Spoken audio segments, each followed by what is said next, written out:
And like I said to you, you're like, well, we'll just have to find a doctor that like takes our insurance and blah, blah, blah. And I was like, we're just going to have to find the best fucking doctor that exists. And we will worry about how we pay for it later. You have a viral moment. Maybe you can trade that with the neurologist.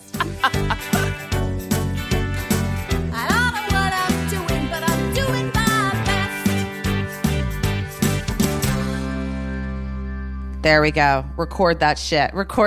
There's too much to get through. And I have to drive my child to work. So I have to like get it in. This room is very echoey. I'm sorry. I don't know what to do. I could hang pillows from the ceiling or something, but I'm already turned the air conditioning off because it blows right here. And I knew it would make a loud noise, but so I'm going to be sweating.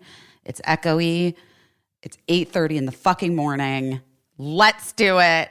Caissie really making a fucking splash. Hey guys, it's Busy Phillips is doing her best.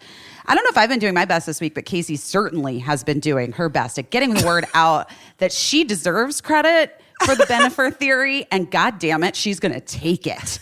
She is going to take it whether anyone wants to give it to her or not. All you other fucking gossip sites better watch out. She came up with this theory on her own, is a soothsayer, a witch, whatever you want to call it. Our podcast finally had its own viral moment. Is this what does it? Do we finally find success as a podcast? As people, does going viral mean that we're successful? What is happening? Caissie, tell me everything. Well, what happened? What a weird day. First of all, I mean, like, again, does going viral, does it mean success? It doesn't mean money. I can tell you that. No, you don't get checks from the Viral Corporation of America. I could tell you that.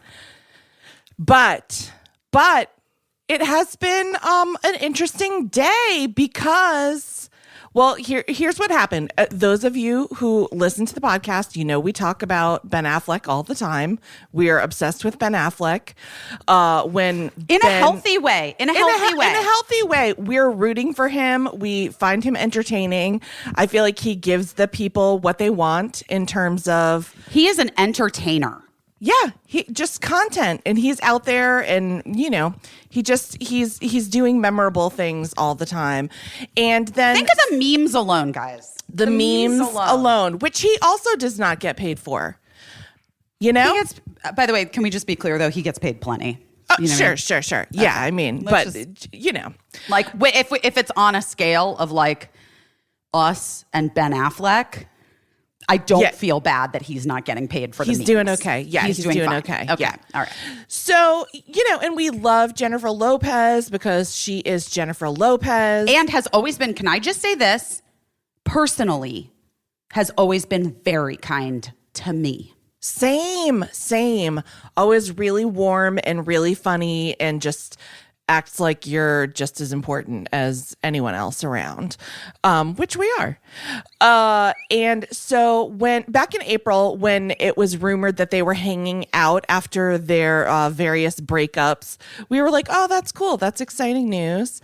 And then in May, Ben was spotted wearing a watch, which I recognized as, and many people recognized as, potentially the watch from the Jenny from the Block video. 100% the watch from the Jenny from the Block video. I wrongly placed them in Mexico. They were actually in Miami.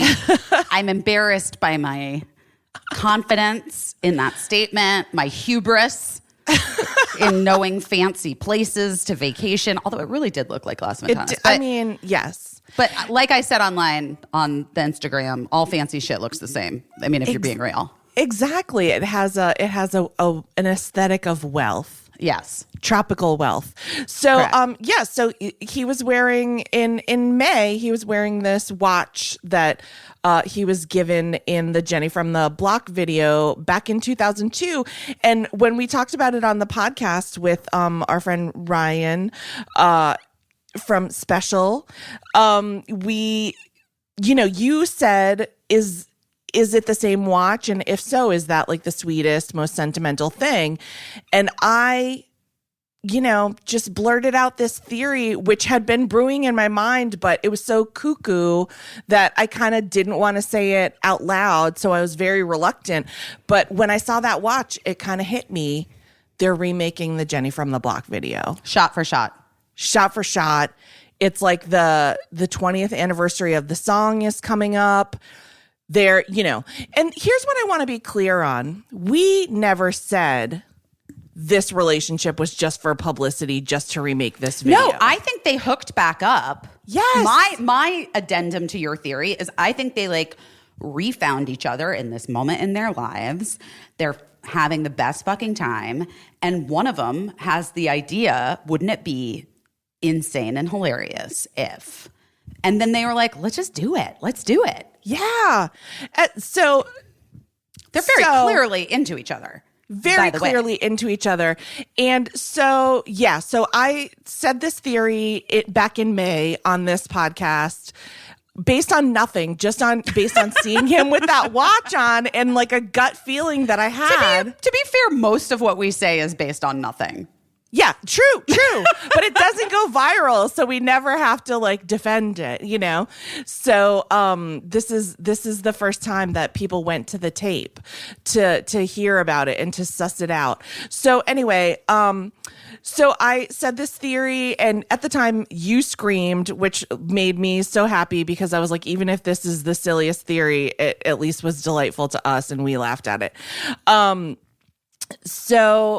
since then, evidence has kind of been mounting. So much evidence. So many, people keep posting photographs saying, oh, they were spotted again together. But every time I'm looking at them saying, does this match a shot from the Jenny from the Block video? And it has. And then repeatedly. And then this past weekend. What is it? What is it called? And then it's not the red herring. It's and then what's the expression? The money shot? I mean, no. That's gross. That's gross. That's no, pornography. the thing that's and then the smoking gun. The smoking gun. There we go. Smoking gun. Thank God. The smoking gun was this weekend. All this time when I've been saying this looks like it could be a shot from the video, I'm interpreting the angle that this is being shot from. It looks like the video. All this time I've said, call me when they're on a yacht together. Call me when they're on a yacht and his hand is on her ass. And then guess who called you? Yeah, everybody. The world. So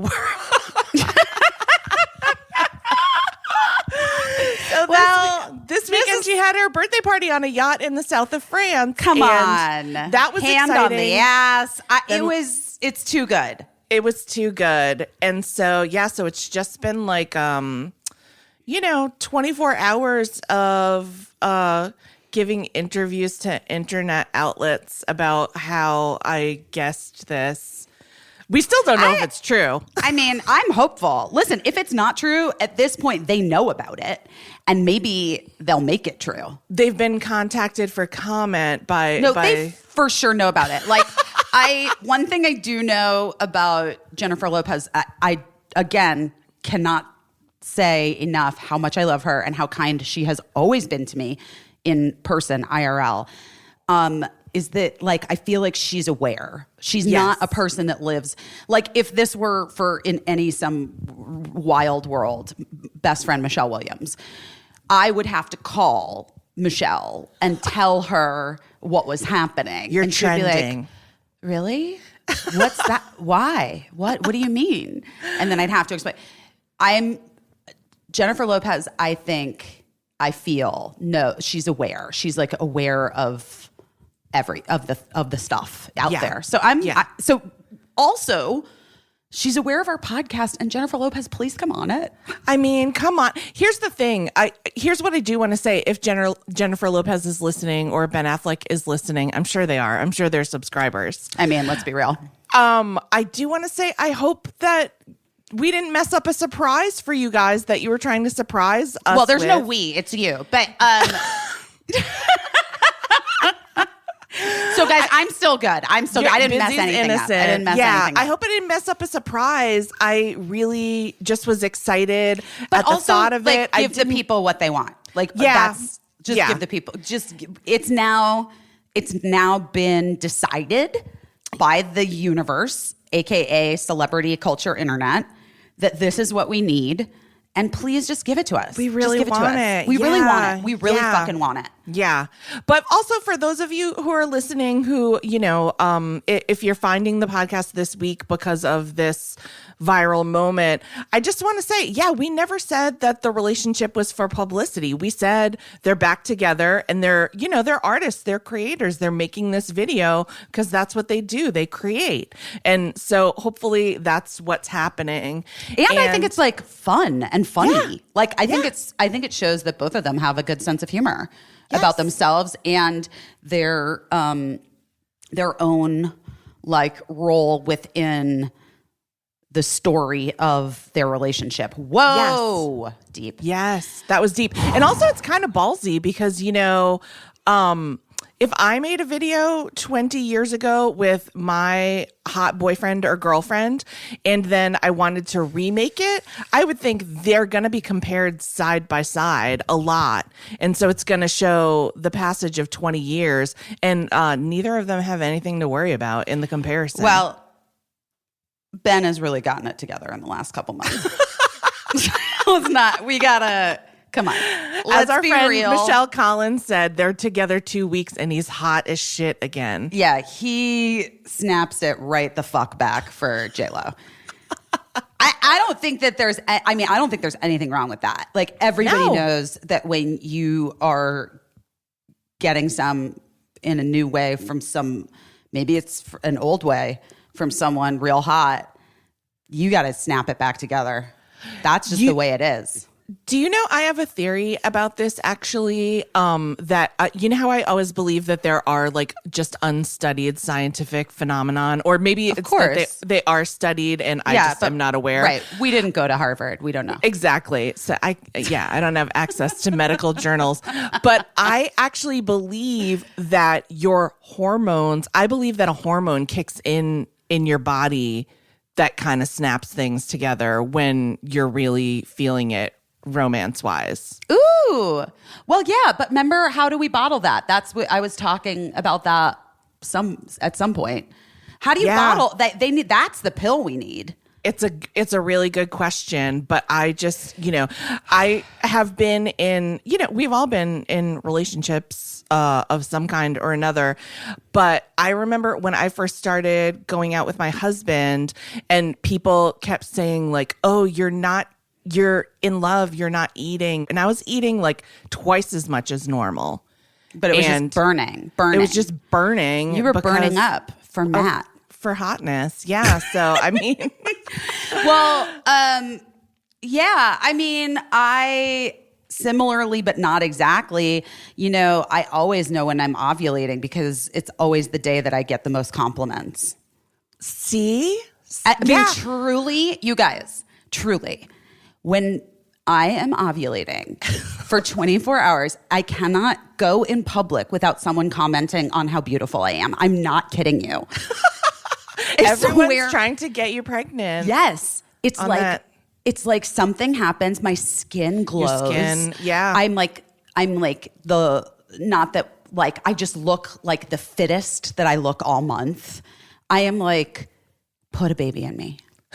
Like it's crazy. Doesn't matter who it is. It doesn't matter who it is. Woman, man. No, I'm serious. This is I know that it's not hyperbolic. Like literally every month when I'm ovulating, if I'm in public, people comment on how good I look or you look great. Ooh, hi, nice. Like, ooh. Like it's without fail. It's weird. Maybe I'll take a video camera next time and I'll be like, guys, I'm ovulating. I just got complimented. It's really interesting. So maybe being in love is like a permanent state of ovulation for any gender. Okay. I mean, there's probably something to that because it's like all biology and like, whatever. And it doesn't last forever, I don't think, sadly, obviously. But so you really have to like make hay while the sun shines and possibly remake an old music video. You know what? We're here for it. I can't wait to see it.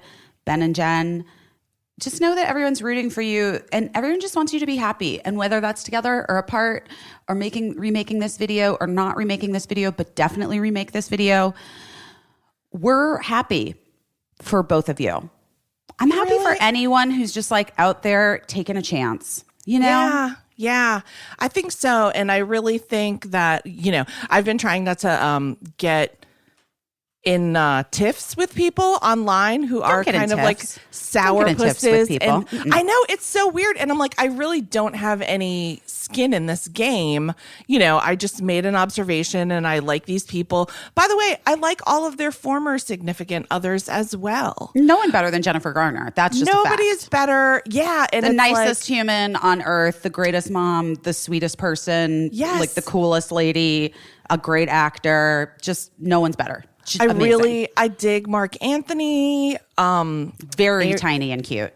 A-Rod's fine. I don't know him at all. I think he's unknowable to some extent. I don't know sports.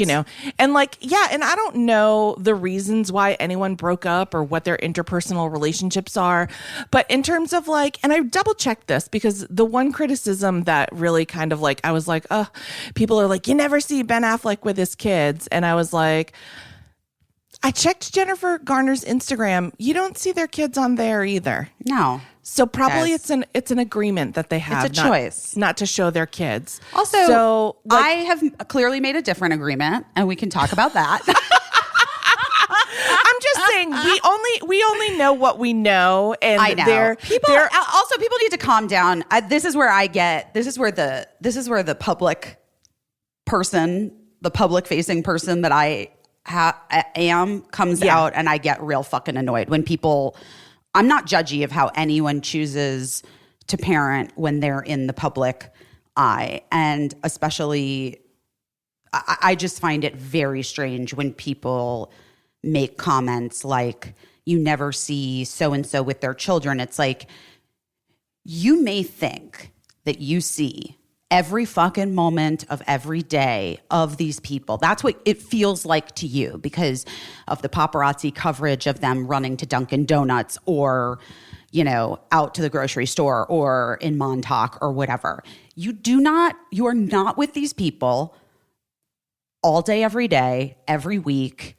You don't know their fucking lives. You don't know the time they spend with their children.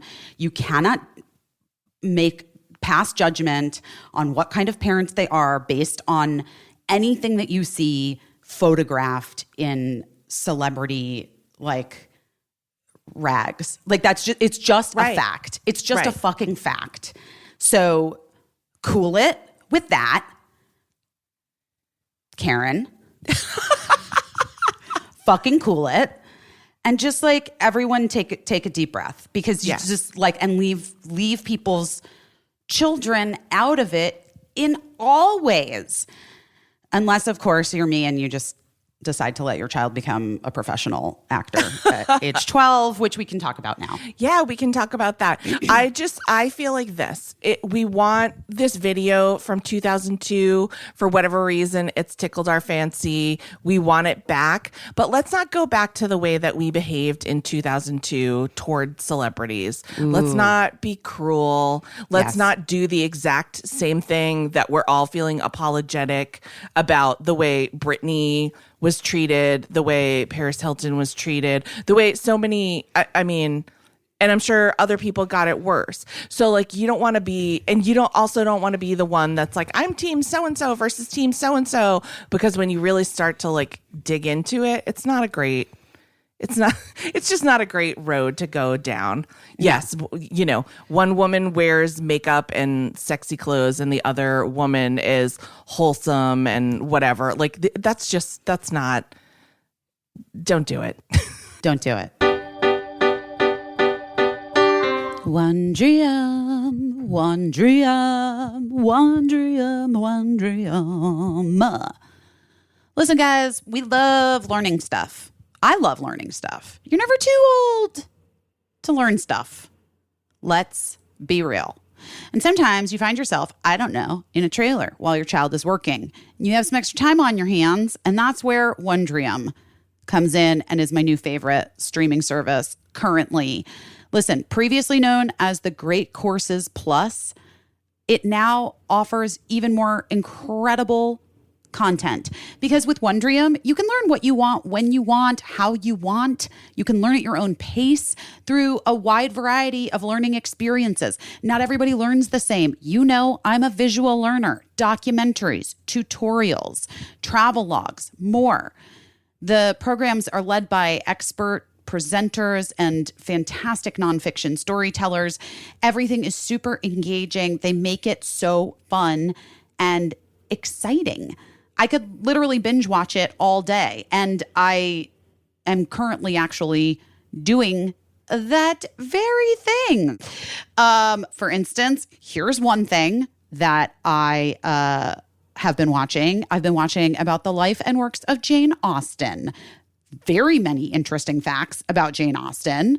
One episode is about Lady Susan, which wasn't discovered until like many, many years, decades after Jane Austen's death.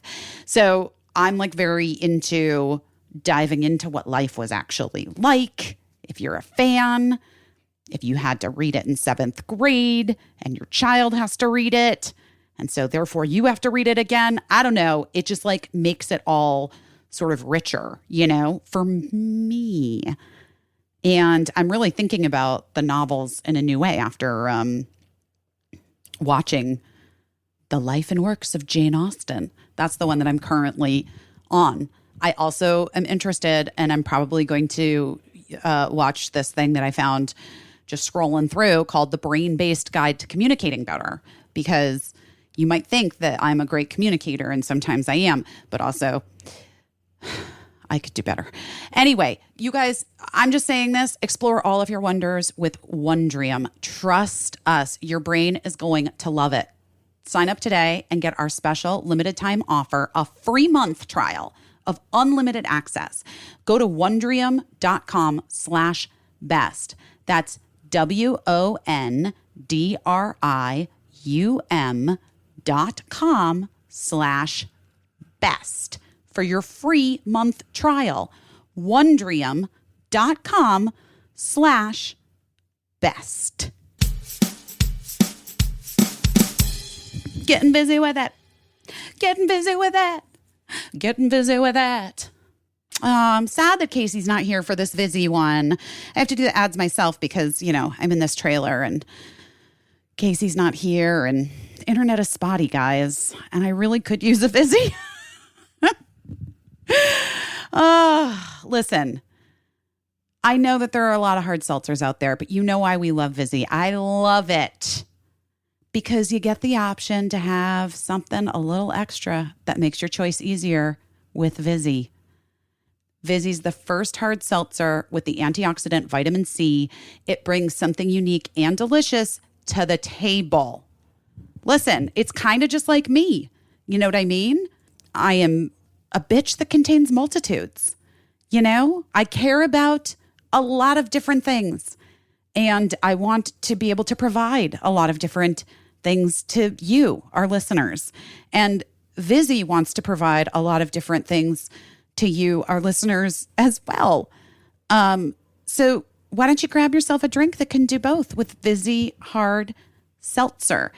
The first hard seltzer crafted with the antioxidant vitamin C. And you know what it's extracted from, because I've said it before, the acerola cherry. It's a superfruit with 30 times more vitamin C per cup than an orange. Who knew that there was a cherry out there, the acerola cherry, that had 30 times more vitamin C per cup than an orange? Vizzy knew. Vizzy Hard Seltzer knew. There are lots of hard seltzers to choose from, but Vizzy has our antioxidant vitamin C, so it makes the choice just a little bit easier, guys. Pineapple mango, black cherry lime, strawberry kiwi, blueberry pomegranate, papaya passion fruit, watermelon strawberry, that's my favorite. Blackberry lemon, also a favorite. Raspberry tangerine, also a favorite. I don't have a favorite. I love them all.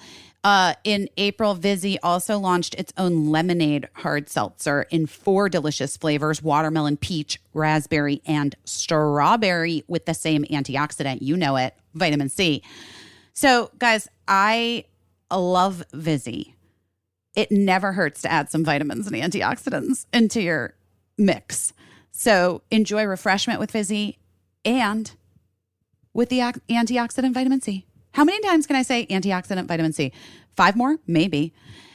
With 5% ABV, 100 calories, and less than 1 gram of real cane sugar per can, every sip of Vizzy is more exhilarating than the last. So upgrade your hard seltzer to Vizzy. To find out where you can purchase Vizzy, go to VizzyHardSeltzer.com/busy. That's Vizzy, V as in Victor, Vizzy, VIZZY, hardseltzer.com/busy, like my name, BUSY. And you will find out where you can go to purchase Vizzy for yourself, because you're going to love it. I promise. I promise. You must be 21 and older. Guys, come on. Okay, so moving on from that to the side slide of parenting in the limelight. and choices that I've made that I'm just repeatedly saying I will not judge others because I'm begging you not to judge me, all of you. All the time. And I get it. Like, I fucking get it. I don't know how I would feel. I'm sure this is my problem, right? Like that I care so deeply about, like, I'm like DGAF and then truly care so deeply. And just I'm imagining like conversations friends of mine are having on vacation, like at a beach. Like, can you believe they're letting their kid like act professionally? Like, I don't know if that's happening, but that's just like where my brain goes, you know? Because it's probably happening. Caissie, I'm just saying, you know what I mean? Because like your worst nightmare is probably happening 100%. It probably is a topic of conversation for people that know you. I know. But again, like, that's about them. That's not about you. And by the way, people that know you don't know everything about you. So let them talk. That's true. And, you know, the people closest in our lives and, you know, this has been a thing that's like, okay, so I'm going to tell like a brief version of the story because there's just like more to come. But basically, you know, the bird is the bird. I mean, Birdie is a dynamic human that has a lot of gravitas is a good way to describe the bird. Yeah. Shortly after, I'm going to just tell the whole thing. Yeah, tell it. Okay. Shortly after we moved to New York, I got a call from my agents because a big director of a film, I don't want to name who it is. Yeah, that's okay. And by the way, everybody who emailed saying like, oh, we hate it when you say you can't say something or whatever. Sometimes you just can't say something for like legal or professional or proprietary reasons. So that's why we omit things. But Busy's about to tell you some of the stuff she couldn't tell you. I'm spilling so much tea, so just let the name listen go. up. So a big film director had the casting person that worked with them had reached out inquiring if Birdie was an actor and wanted to audition for a movie that they were going to possibly be making. And that's when Mark and I had this like, what the heck? I don't know. What should we do? And we talked to therapists. We talked to each other. And then we talked to Bird and we asked them, we explained the situation and we said, is this something you would want to try? Do you want to audition for this thing? And they were like, yeah, I don't know. Let me read it. Of course. So Birdie read this. I printed out the like audition scenes, gave them to Birdie. I said, okay, here's the deal. It has to be done by Monday. No pressure. We have nothing on this. If you want to do it, let us know when you're ready to put it on tape. We'll record you on our iPhones, send it off. And like 2 days later on Saturday, Birdie was like, I'm ready to do it. And then Mark was filming on the iPhone and I was reading the scenes with Birdie. And as soon as they started to do the lines, like Mark and I kind of like looked at each other and were like, oh, fuck me. Like, eek. Like when you see it, it's undeniable. The kid is like very talented. And I had never, we did that music video that Birdie starred in last year. I directed that music video for Sarah Beth. And it's like Birdie's so good in it, but it also was like almost like a home video. Like we're like capturing these moments of Birdie just being Birdie. This was like a whole different thing. And anyway, the point is, after many months and many callbacks, Birdie did not get the part. And I was like, honestly, kind of shocked. And then now relieved, because with this current job that Birdie's doing, I was like, oh God, I couldn't have done that like a big movie. Like that's insane. Right. I'm not set up for that as a stage mom yet. I have to figure it all out first. Okay, so that happened. So then a couple months ago, then my agents tried sending Birdie an audition for another thing, and Birdie was like, I don't know what this is really bad. I don't want to audition for that. I was like, oh my God. Okay, you're passing on the material. I got it. Yeah. Guys, passing on the material is something that, like, when you're starting out as an actor, you never do because you just want to take any job you can get. But it's, like, funny because Birdie doesn't need to take any job. Like, they don't need to do this at all. So they just were like, yeah, I don't like this. I'm not going to do it. So cut to a couple months ago, Gloria Calderon-Kellett, our dear friend, our sweet, lovely, genius Hello, friend, Auntie Glow. We love you. Auntie Glow, writer, director, actor, producer. Gloria did the remake of One Day at a Time that was on Netflix, and then what was the other place? Freeform. Yes. And Gloria has a new show that she's doing for Amazon, and Gloria DM'd me and was like, hey, I know this is wild and out of the blue. Does Birdie act? And I was like, well, that's an interesting question, and one that we are trying to wrap our heads around, and we're not sure, but tell me why. And Gloria was like, well, we're breaking a story. They were like still in the writer's room. They hadn't started shooting the show yet. We're breaking a story on my new show, and one of our main characters has a non-binary 12-year-old child. And obviously it's really important to me to have representation and to be accurate in our storytelling, especially when it comes to, these kinds of sensitive matters where, you can really make an impact on changing the way people think and what they know, what they think they know, and then what they might actually learn from watching a fun television show.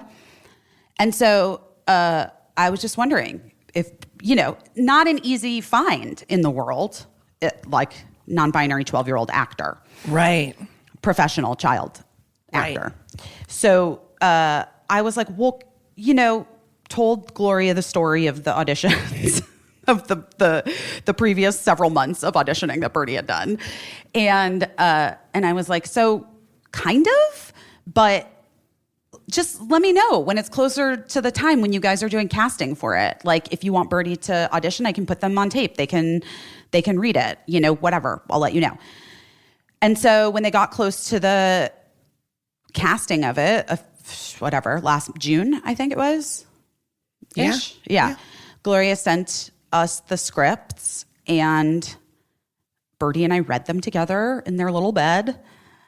And I was like, so what do you think? Like, Gloria would like for you to put yourself on tape for this and audition if you want to try, but you don't have, it's not an offer. You don't have, like, it's not, right. You might not get it. You know what I mean? They're going to audition professional people as well. And Birdie was like, yeah, I really like it. I want to do it. It's right. Like, it's good. And so I put Birdie on tape. It was actually kind of a little bit frazzled because it coincided with the last week of school. Right. And I was like, ugh, are we even getting this done? Like, I don't know. It was a lot. But managed to get Bird's audition on tape, sent it to Gloria and the casting people. And then Gloria called me a couple days later, 2 days later, and was like, everybody's on board. We really would love to offer the part to Birdie Silverstein. Wow. I know. So excited. It's almost like the way you're talking about it is almost like in science fiction when people are trying to figure out if their child is like a witch or has superpowers. It's like Jack in The Incredibles. I mean, I talked to a lot of people. It's so funny. We have Heather Matarazzo is our guest this week, who, as she says, was an actor who happened to be a child. I talked with my friend Michelle about this at great length, who also was an actor who happened to be a child when they started. I mean, Michelle, I believe, was, well, I don't know how old Michelle was when they did Lassie, like maybe 10 or 11. Right. I think they were, pronouns.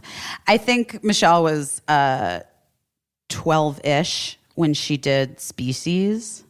Do you remember that movie, Species? Yes. She played the young Natasha Henstridge, the young alien. Anyway, so talk to Michelle about it. And like part of also what made me feel, and Mark, who is a part of this decision and conversation as well. But part of what made us feel so comfortable with this was that I've known Gloria since I was 17. Yes. If you read my Instagram post, you know this. We went to college at the same place, and I met Gloria when I was there touring the school. Gloria has kids, my kids' age, and I just knew that it was going to be, I know the way that Gloria runs her sets, and like I knew how much care and consideration was going to be taken in terms of making sure Birdie felt comfortable. And that's not to say like coddled, because I mean, the kid was wrapped at 10 p.m. last night. Right. And it was like a hard day of work. Working hard, yeah. Oh my God. I said to my friend Abdi this morning, it's his birthday. Happy birthday, Abdi. Happy birthday. I said to Abdi this morning, like, yesterday would have been, if it were my day of work, I would have looked at the call sheet and been like, oh God, this day is going to be rough. Like it was a lot of work. And Gina just farted. Oh Lord. Gina. Oh God. I gave Gina too many treats yesterday because she came to set with us. Right. Which I thought was going to be like fun and soothing, and instead was like incredibly stressful and terrible. Yeah. Except that there was the base camp PA, Grace, is some sort of dog whisperer, and Gina like fell in love with her, and then Grace was like, just leave her here and you can go to set. But so anyway, so Bird started work, and Bird's been working hard. And it's crazy. And at first, like, I wasn't going to set at all because I wanted Birdie to have their own, like, unique experience and not feel any type of way about me, their mom, who is both their mom and also a professional actor in my own right. But they wanted me. They did not want, sorry, Mark. They didn't want Mark to go. They wanted me. But I also was just trying to be very respectful of like Birdie having their own experience. Like I'm very aware of it. But yesterday afternoon, finally I was like, I'm so fucking bored in this trailer. I'm almost done with that book. That's amazing. Did you get it yet?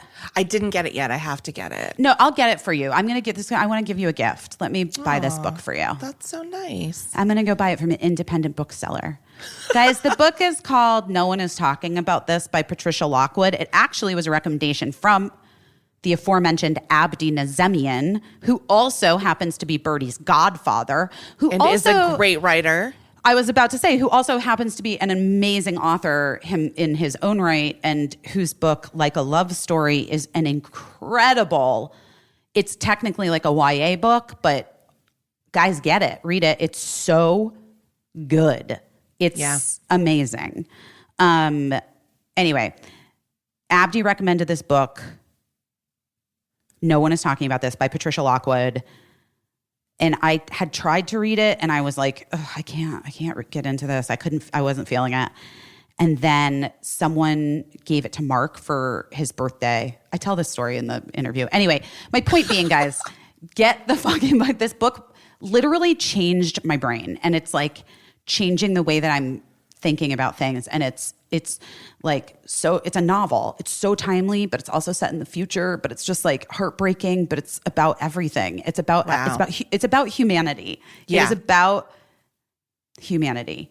Yeah. And what we're doing and how we're living and how we're moving forward and how we have maybe a chance. We maybe have a chance right now in this moment. It sounds incredible. So, I mean, that's what you're doing your best at this week, yes. is just being a mom. Well, but a special kind of mom. Yes. Wait. So I did go to set. Yeah. And then it was like fun. And I mean, it was like fun for me, but I also tried to be small, you know.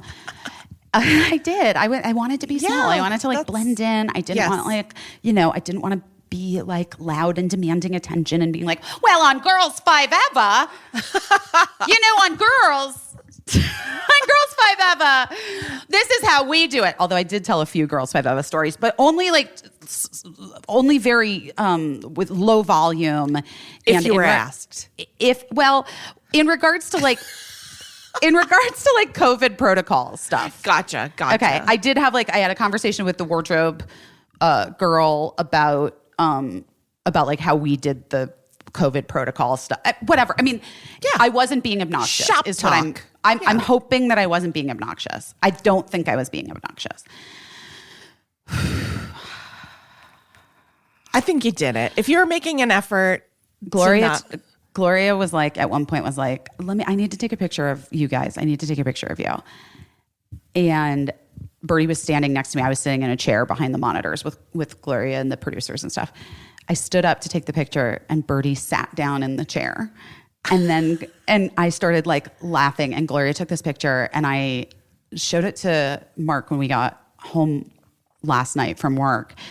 And he was like, oh my God, that picture says everything, your face. And I was like, ugh, I look old and tired. And he said, no, you look happy and sad at the same time. Aww. And I was like, I'm so proud, but the part that's hard,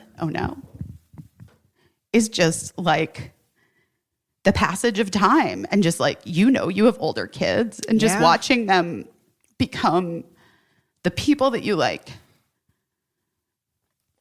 hoped they would be able to get to, Yeah.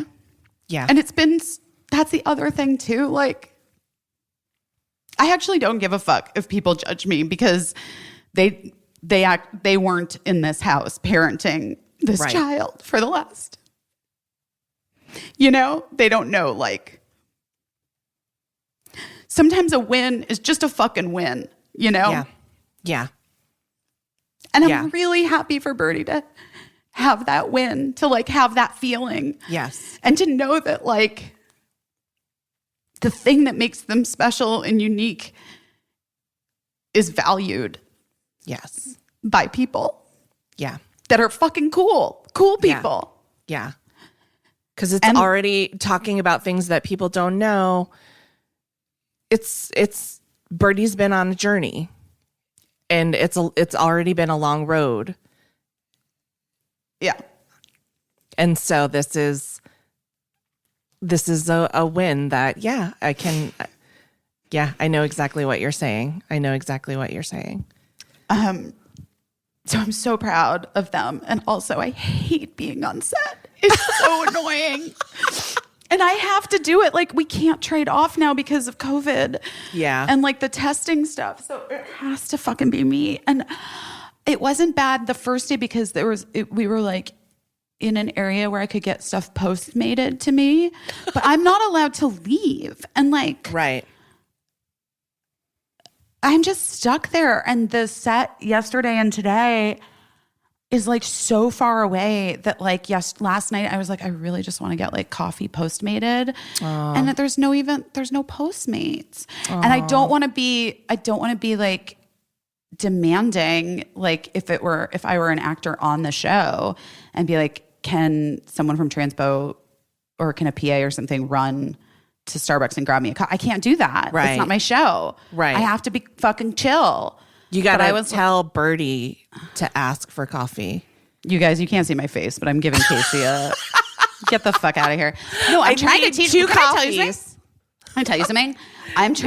I'm trying to like teach Birdie how to be the best, best on-set etiquette practices. Like for instance, at the first day when they got undressed after put their regular clothes back on, I was like, hey, guess what? They're not your mom.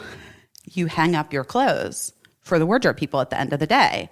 It's the end of their day too. They don't need to come in here and hang your fucking clothes up. Put them back on the hangers. It makes their life easier. They will do any favor for you in the future. This is like something I learned on Freaks and Geeks from the wardrobe department, who were so wonderful to us because we were all kids and we didn't fucking know what we were doing. And I remember my on-set wardrobe person being like, I've noticed that you leave your clothes like in a crumpled mess on the floor, and that's fine. But what is better as an actor is to like just fold them up for me, because then I can just grab them easily as I'm like cleaning all the trailers at the end of the night. And I was like, oh yeah, that makes sense. So I always do that. A lot of, it's a small thing, but it like makes a big difference. No, it makes a big difference. And then when Birdie was wrapped last night, they still had to continue shooting because, Birdie's a kid. And so they were going to use their double, who's a grown-up, but Birdie's height. Because Birdie is now, guys, like 5'6". I mean, it's wild. The child is so tall. Anyway, and Birdie had eaten like a bunch of snacks, and I had brought one of those like mac and cheeses that you make in the microwave. I'm like really doing it. Like I'm really showing up as like a mom who's prepared with snacks and stuff. And the stuff was just all sort of like sitting on their little cast chair. And I was like, hey dude, the PAs are not your garbage people. You pick up your shit and you throw it in the trash, okay? And Birdie was like, ugh. I was like, no, my friend. You pick up your stuff and you throw it in the trash. Nobody needs to pick up after you on a set. So clean your shit up. And Birdie was like, all right, fine. But I got to watch this scene. And it was so good. And you guys, I know. It was like, I know, whatever. Obviously, they're my child. Yes. But it was wild. Like, do you remember baby Natalie Portman in that movie? I do. What was that movie that baby Natalie Portman was in? I remember her from The Professional. Because she also came to Letterman and she was adorable backstage and sweet. Yeah, I don't think anyone brought cookies. I don't mean to be weird, but Birdie's not like adorable and sweet. Birdie is like intimidating and like sort of looms large. Yeah. Beautiful Girls. The movie was Beautiful Girls. Remember that movie? Yes. Birdie like was giving me baby Natalie Portman yesterday on set, like in the scene that I was watching. Like just this, and Todd Grinnell, who plays Birdie's dad on the show. This is crazy. Todd Grinnell's first professional on-camera like television acting job was a guest star opposite me on a UPN sitcom called Love Inc. that I did. Yes. And now Todd is playing Birdie's dad on this incredible show. Or Birdie's playing Todd's kid, I guess. Yeah. Anyway, also meant to be. Also, here's one more crazy thing, and then we can stop talking about my experience this week. One of the second AD, Maroney, his name is his last name is Maroney. So he texted me and was like, you know, giving me some information, whatever. And then he was like, actually, let's jump on the phone and I'll like walk you through the thing. This was like 2 weeks ago. And I got on the phone with him and he's like telling me this information I needed. And then he was like, also, this is going to sound so strange, but we've actually worked together before, you and I. And I was like, oh, that's funny. I'm worked a lot. You know what I mean? Yeah. It's been it's 24 years of my life doing this shit. And he's like, yeah, I was the DGA trainee on Terminator, the Sarah Connor Chronicles, and you were very pregnant. It couldn't be the same kid, right? Wow. You guys, my friend Josh Friedman created the Terminator, the Sarah Connor Chronicles TV show that was on Fox for like 2 or 3 years. And when I was pregnant with Birdie, if you read my book, you know, I was like financially having a hard time. I was like just having a hard time, period. Yeah. And Josh was like, what if I wrote like a part for you pregnant on Terminator? Like not like nothing huge, just like a few episodes, and I would love that if you wanted to do that. And I was like, well, when is it going to shoot? And he's like, well, you'll be done by June. Like it'll be fine. I was due in August. And I was like, okay, yeah. I mean, I feel good. Sure. Well, as things go, the production like kept getting pushed and pushed and pushed. I ended up shooting my last scene 5 days before I gave birth to Birdie. Oh my gosh. Wow. Actually, maybe, yeah, I think it was exactly 5 days because I think it was like a Friday and then I had Birdie like the following Wednesday. Wow. And if you've seen pictures of me from that show, if you remember that show, I mean, it was 13 years ago, watch that show. I'm so pregnant. No one has ever, I'm going to say this. I don't think anyone has ever been as pregnant on camera, on a television show ever than me on that show. Just because I was essentially like already dilated. Do you know what I mean? Like my stomach was so huge that Thomas Dekker, who played the kid, Sarah Connor's kid, I don't remember the Terminator stuff. Yeah. What's the kid's name? Is it John Connor? Yes, John Connor. Very good. That he was like 17 or something. He was a kid, I think, or 18 maybe. We were going to set in the golf cart and he was looking at my stomach, like staring at my stomach. And he's like, so weird. And I was like, I know, right? And he's like, yeah, I mean, normally our effects people are really good, but like, that just looks insane. And I was like, wait, what? And he's like, yeah, normally they like really get everything right, but that just is like, that looks gross. And I was like, oh, I'm actually pregnant. This is my actual pregnant belly. There's a real baby in there. And he was so horrified. And like this poor kid was like panicked. And I'm like, dude, it's totally fine. I get it. It looks insane. It is gross. It is actually disgusting. It is actually gross. So anyway, I was like, don't worry about it.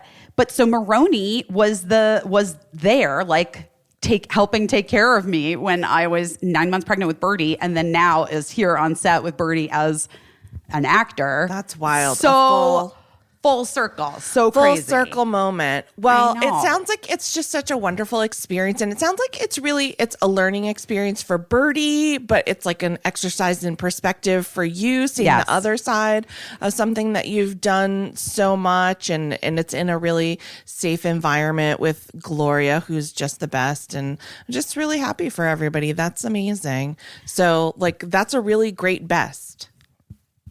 It was really good. And I do have to say, I mean, on a much smaller scale, it's really cool to watch your kid be competent at something. Yes. You know, hopefully he won't mind that I'm saying this, but my older son, Eli, needed an internship this semester, and he was having a hard time getting an intern ship that was remote because they're taken up. Like so many people are.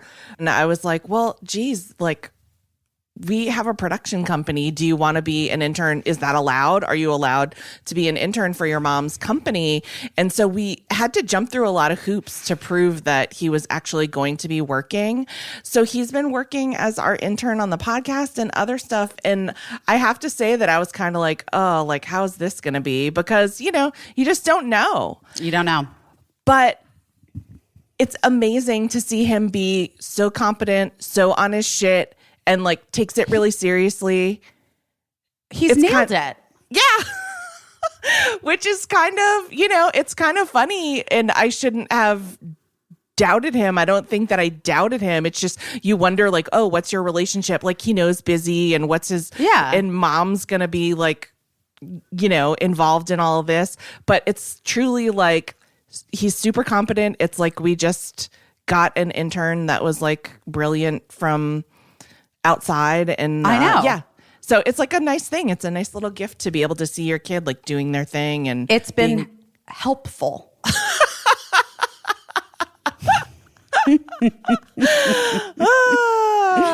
has been. Yeah. So, you know, much smaller scale than seeing your kid on set, but it's well, it's not. It's all that. This is what I'm saying. Like, it's all, I think it's all degrees, right? And like, yeah.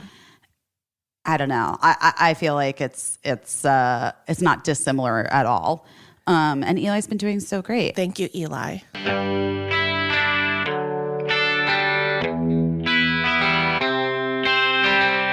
Whew. If you're carrying a credit card balance month after month, it feels like you're in a never-ending cycle of debt. If you've read my book, you know that I was there once.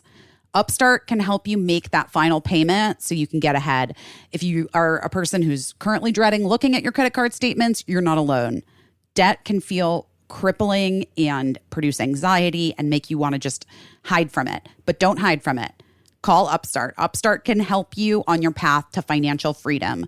So many Americans experienced financial hardship in the last year. Upstart can help you regain your footing and get things back on track. It's the fast and easy way to pay off your debt with a personal loan, all online. Whether it's paying off credit cards, consolidating high interest debt, or funding personal expenses, over 500,000 people have used Upstart to get one fixed monthly payment.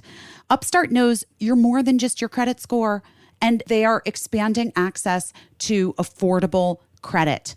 Unlike other lenders, Upstart considers your income and your current employment to find you a smarter rate for your loan. You take a 5-minute online rate check so you can see your rate up front for loans between $1,000 to $50,000. And you can receive funds as fast as one business day after accepting your loan. So find out how Upstart can lower your monthly payments today when you go to upstart.com/best. That's upstart.com/best. Don't forget to use our URL to let them know we sent you so we get credit. Loan amounts are going to be determined based on your credit, income, and certain other information provided in your loan application. Go to Upstart, upstart.com/best. Guys, I'm doing this. I'm not even kidding. I haven't done it yet, but I'm so excited. I didn't even know about this until they offered to advertise on our podcast, and I am literally doing it today. How many free trial subscriptions end up costing you hundreds or thousands of dollars long after you forget to cancel them? I can't even tell you how many I bet I have. So you can fight back against scammy subscriptions with Truebill. Truebill is a new app. It helps you identify and stop paying for subscriptions you don't need, want, or, like me, forgot about. Like, I forget about things that I sign up for all the time. On average, people save like up to $720 a year with Truebill, just because companies make subscriptions so hard to cancel. So Truebill makes it incredibly simple. You link your accounts and Truebill will cancel your unwanted subscriptions in one tap. And your Truebill concierge is there when you need them to cancel unwanted subscriptions so you don't have to. Like, have you ever tried to get out of a subscription and then at the end of it, you're like, this is exhausting, I'm just going to keep it? No more. Your Truebill concierge is going to be the one that helps you out. I'm definitely doing this in the next 2 days. Truebill has over 2 million users and has helped save them over $100 million. Come on. Listen to this. This girl, Jennifer B., says, with your help, our family has saved $587 a year on unnecessary subscriptions. I really didn't understand how Truebill could help me until we decided to save for a very large home purchase. I'm not kidding. I'm doing this right now. I am sure that I'm going to find out that I've been signed up for a billion things. Truebill's going to be like, the most money we've ever saved someone was Busy Phillips. Don't fall for subscription scams. Get out of it. Start canceling today at Truebill.com/best. Go right now. Truebill.com/best. It could literally save you hundreds a year. Truebill.com/best. Guys, thanks for understanding last week when we had to take a week off. Yes. Just a lot. That's what I was doing my best at. Yeah. Just like getting through it. And so kind of most of you know, I think that Busy is the one that called it and said, let's not do the podcast this week, because I think she knows I would have been in some kind of state being like, no, we have to keep doing it. But we had a medical emergency in my family, which was that my younger son, Lincoln, very suddenly out of the blue had a really serious, violent seizure, which was the scariest thing that I've ever seen in my life. My heart goes out to anyone that's ever even seen one, never mind see someone that you love going through that. And it was a really long one, which is why it was sort of on the alarming side. And so, yeah, ambulances, hospitals, rushing places. It happened Sunday, right? It was like last Sunday. And it was the scariest thing. I just wasn't ready for that. Not that you ever can be ready for that. No. And so it's just been some days of like tests, and the tests are ongoing. We're trying to figure it out. But Lincoln sort of talked about it on Instagram, and I shared about it on Instagram too, just because that's like, in this day and age, that's the easiest way to get out information about like why people haven't seen you around or whatever, like what's going on with you. And people were so kind. People, our friends were so kind. Busy dropped everything to try to help us find doctors. Our friend Simran, also same thing, was emailing like heads of neurological departments who are on vacation in Greece. Everybody needs to get a Simran in their life, because my friend Simran, in a crisis, there's no one fucking better. She will not rest until it is solved.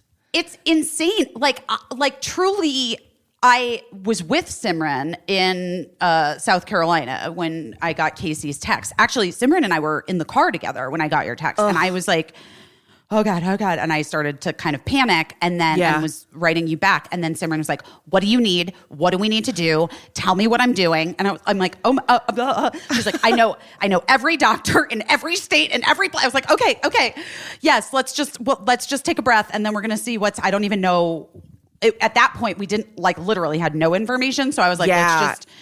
It was really hard because he was taken to the emergency room, and because he's like technically very recently an adult, they took him back on his own, and we weren't allowed to be there with him. And so we were, because of COVID and everything. And so we were just hanging out, and then you're like, he's 17. Yeah, exactly. And it doesn't help that he looks like a man, he looks like he's an adult man which he has looked like since he was like, since he was like 13. 14, people are always like, I've said it on the podcast before. People have asked before, like, if he's my date or, to something like, because of how adult he looks.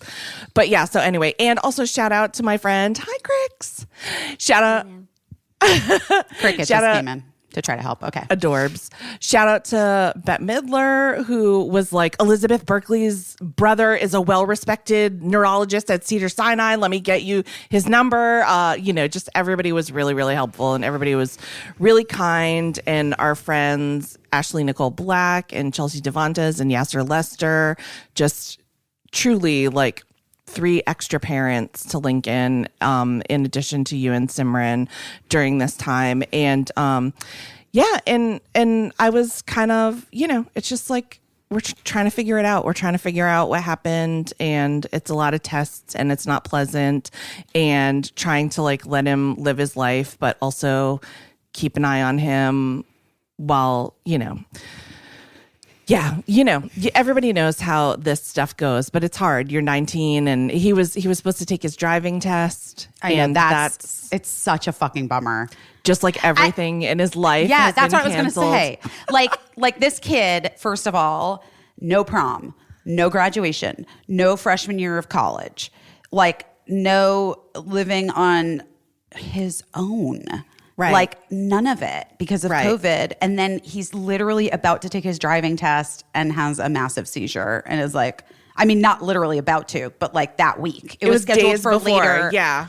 It was scheduled for like Wednesday, and Lincoln had the seizure on Sunday. And now if he's like in the shower for like 2 minutes longer than usual, he has mom knocking on the door, making sure. He's like, I'm trying to, Have a minute, mom. Jesus.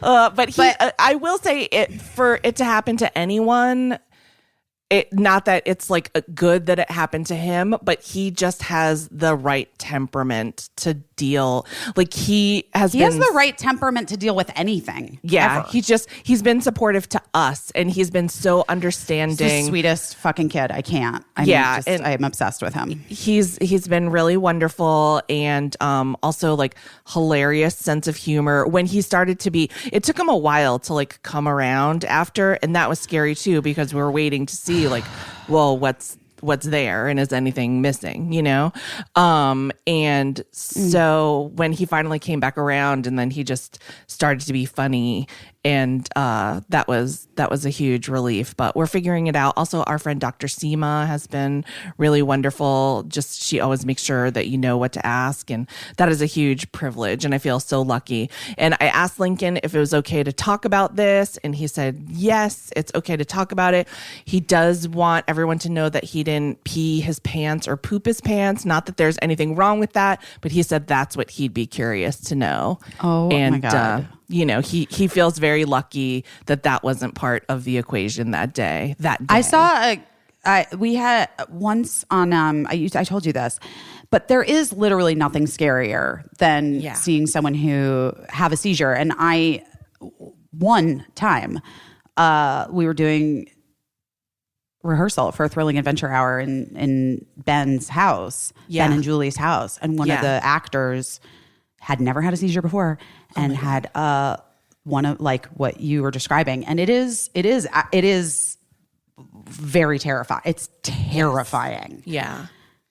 He doesn't remember anything, thank goodness. He doesn't like even leading up to it. He doesn't remember. And really after, he just remembers waking up with the EMTs, and we were asking him if he knew his name. And he was like salty as ever when we were like, do you know your name? And he was like, no, like really like annoyed that do you know what year it is? No, I don't know that. Like, stop asking me questions. Wow. But everyone was so great. The 911 operator was so great, and the EMTs were so great. Everyone at the hospital, the EMTs recommended the hospital to take him to, because we're kind of new. And that's a tip. If you're moving somewhere on the first day, ask somebody what's the best hospital around, and just make a mental note of it, because that is something that we didn't do. And so when they asked us which hospital we wanted to go to, we had nothing.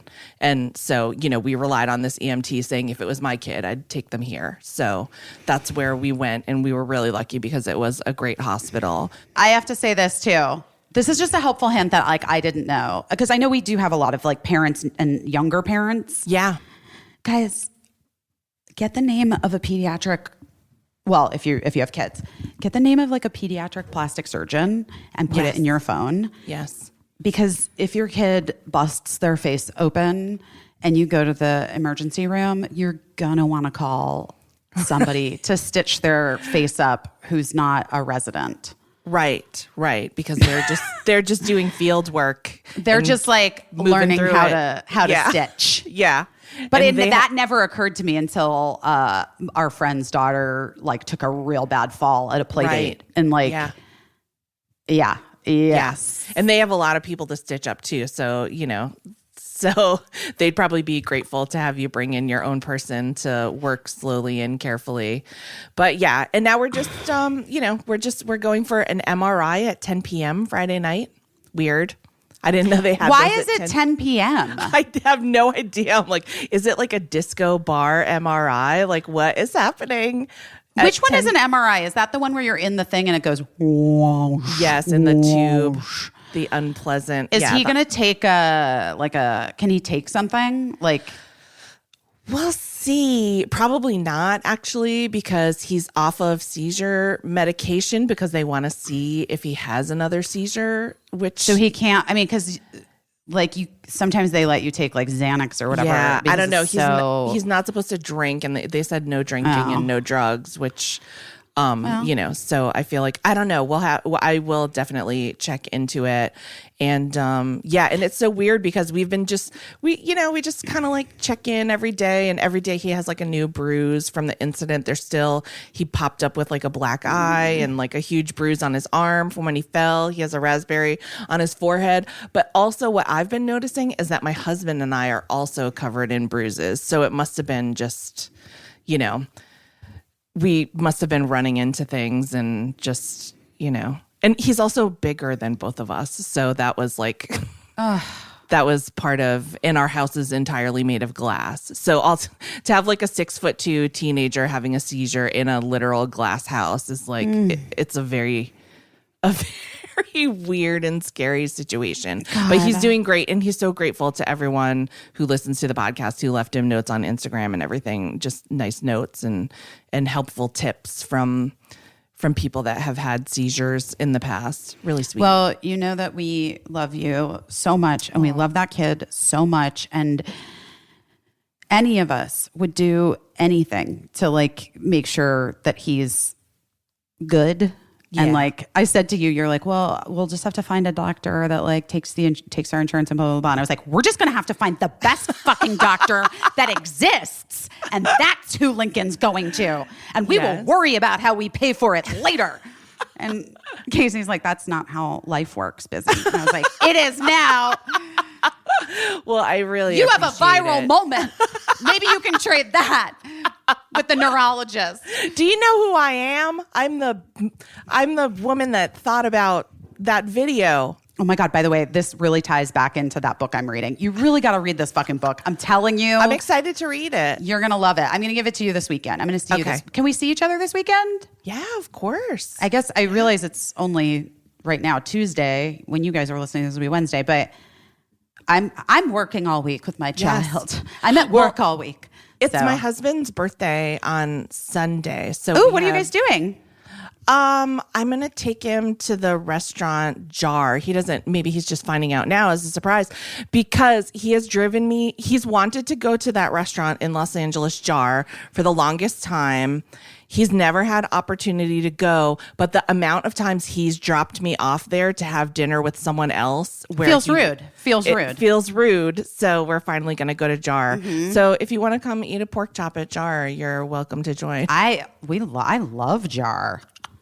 I don't know about the pork chop there, but I do know about the pot roast. The pot roast is like the pot roast is iconic.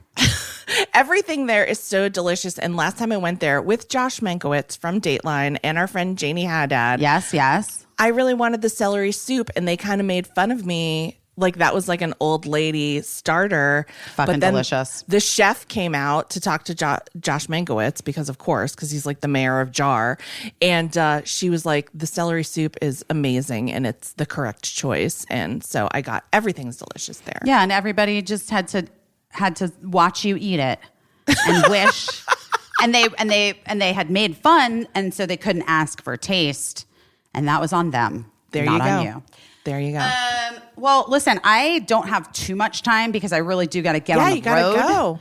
But should we get to our interview? Yes. Is anyone else doing their best this week? I don't know. The Olympics are happening. The I'm doing Olympics. I'm doing this like Olympic coverage for social media for Peacock, which is kind of fun. I have to do it today. That sounds fun. There's a lot happening in terms there's a lot happening in terms of reproductive rights in this country right now, which is guys, please keep paying attention to it and and just I can't it's so hard. I'm so How about this? How about instead of us telling you what you should do, why don't you find us on Instagram? We'll put up a post. You tell us what you're doing. Tell us what you're looking into in your area in terms of reproductive rights. Tell us what calls you're making. Give yourself a shout out for the work that you're doing. Yes, and, please. And then maybe people can see what you're doing and take a page from you. Because we all need to be working together on this. We can't leave it, even though all our lives are just wild right now. We can't. And again, go back to the book. Guys, just read that book. It's all in there. It's all in there. I need to maybe I'm obsessed with this book. Yeah. Patricia Lockwood. I don't even know who this lady is. Maybe you I don't know who she is. Connect with her. I'm truly obsessed with this fucking book. Yeah. And obsessed. Maybe I should. Should I look her up? I haven't even looked her up. I don't know why. I'm just so into it. Yeah. Look her up and maybe we can do something exciting with her. But anyway, speaking of that book, we should get to our guest. Yes, let's get to our guest. It's a nice long interview. We felt bad for leaving you in the cold last week. So this is some long shit with it's long. Talking with my friend Heather Matarazzo, who my new friend. Busy's new friend. I was so happy to get to introduce you two to each other because I know you love each other. You know Heather as an actor who happened to be a child, as she tells us, in Welcome to the Dollhouse, this groundbreaking indie film from back when we were kids. You also might know her from Roseanne. You definitely know her from the Princess Diaries movies. Oh, for sure. 100%. For sure. And, just before we get to her interview, again, like a trigger warning, we talk about some really serious issues in this interview. So trigger warning for suicide, suicidal ideation, abusive situations that have to do with children. But she does it all with a lot of style and humor. And she's just, she's a special unicorn, Heather. She really is. Let's listen to it.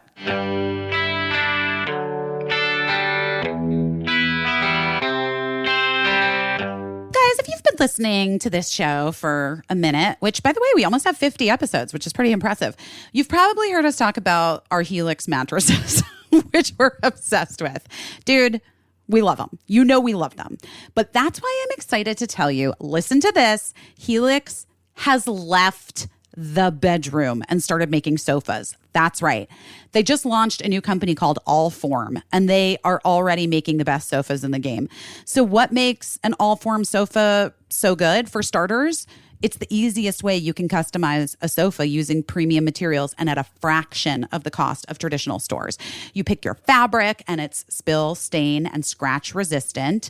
The sofa color, the color of the legs, the sofa size, and the shape to make sure it's perfect for you and your home. They also have armchairs and love seats, all the way up to an 8-seat sectional. So literally there's something for everyone.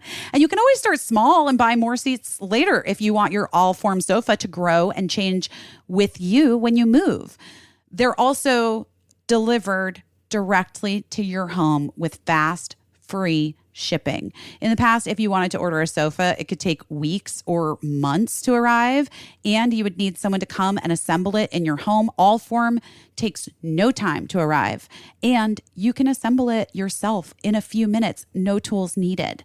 So we got an Allform chair, and I'm sort of obsessed with it. It's super comfortable. I feel the same way about it that I feel about my Helix mattress. it's like very, adult. And I am promising that little chair that it's not just going to be where my dirty clothes end up. It's too comfortable to just be the chair for the clothes. Anyway, if getting a sofa without trying it out in the store sounds a little risky, don't worry. Because, my friends, you're going to get 100 days to decide if you want to keep it. That's more than 3 months. And if you don't love it, they will pick it up for free and give you a full refund. They even offer a forever warranty, literally forever. I think that's the longest you can do. So to find your perfect sofa, check out allform.com/best. And Allform is offering 20% off all orders for our listeners at allform.com/best. That's Allform, allform.com/best. Next time you're at the gym or at yoga or just like getting a juice, whatever, and somebody says that your outfit is trashy, I think you should say thank you, because Girlfriend Collective that you'll be wearing turns old plastic bottles, fishing nets, and other waste into clothing that you're never going to want to throw away. I love these workout clothes. I've been wearing them for years. You guys know this. When they started advertising on this pod a couple of weeks ago, I told you I have been wearing Girlfriend Collective for years to my workouts. They're amazing. I love that they're high-waisted. They hit the right spots. They make me feel like confident in the gym. I'm not afraid that that seam is going to you know what I'm talking about with some of those yoga pants, where you're like, can you just see my butt? You can't. They're so good. And when you feel confident, you feel like you can do it all. And I mean, who says you can't? So, if you're in the gym or you're running or you're biking or doing yoga or sitting on your couch, Girlfriend Collective has clothes that will make you feel your best no matter what. It's sustainable, ethically made active wear for everyone. They make super cute and comfortable bras, leggings, shorts, tanks, tees, swimsuits, and more. And their sizing is inclusive, ranging from extra, extra small to 6XL. That's right.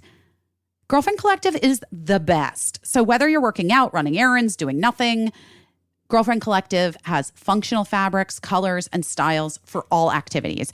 Their best-selling leggings are squat-proof, come with pockets, have different levels of support, whether you need compression or comfort. I personally like compression. That is my vibe.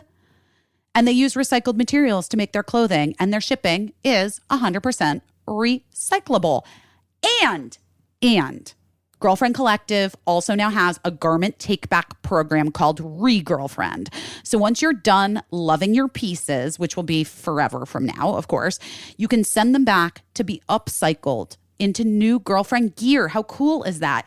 Join the collective today. So for listeners of the show, Girlfriend Collective is offering first-time customers $25 off purchases of $100 or more when you go to girlfriend.com/best. That's $25 off $100 or more when you go to girlfriend.com/best. Girlfriend.com/best. Okay. Heather Matarazzo. This is a real dream for me. Have we ever met in IRL? I don't feel like we have, but maybe we have. No, I don't think we have. We have. I just we came up of age in Hollywood at the same time. And I just always thought you were the fucking coolest and the most talented, and was always so in in that way that only you could be when you're 19 years old, jealous of you and swear to God. And I just always, I don't know. I just am such a huge fan. And I know I followed you for years. Anyway, I'm very excited to talk to you. I received that, and I say thank you. I'm equally fangirling just as hard, though I'm trying to keep the external volume lower than the internal volume, which is screaming right now, as you can tell through my shaky voice.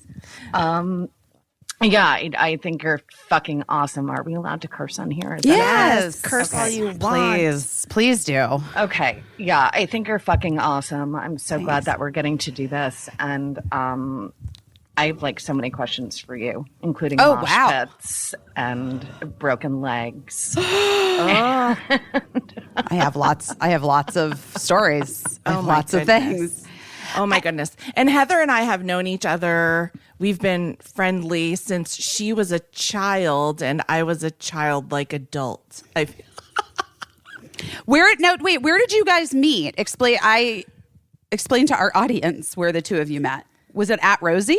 Yeah, we met at the Rosie O'Donnell show when Heather was a child actor. You were probably a teenager, to be fair. I think I was. I mean, well, let's see. The first time I did it was for, I think, a test show, and it was me and Susan Lucci. Yeah. Right? Yeah. Wait, you did a test show for Rosie? Right? Yeah, I think because so. it wasn't like a shakedown show. Yeah. Yeah, it wasn't the actual pilot. Right.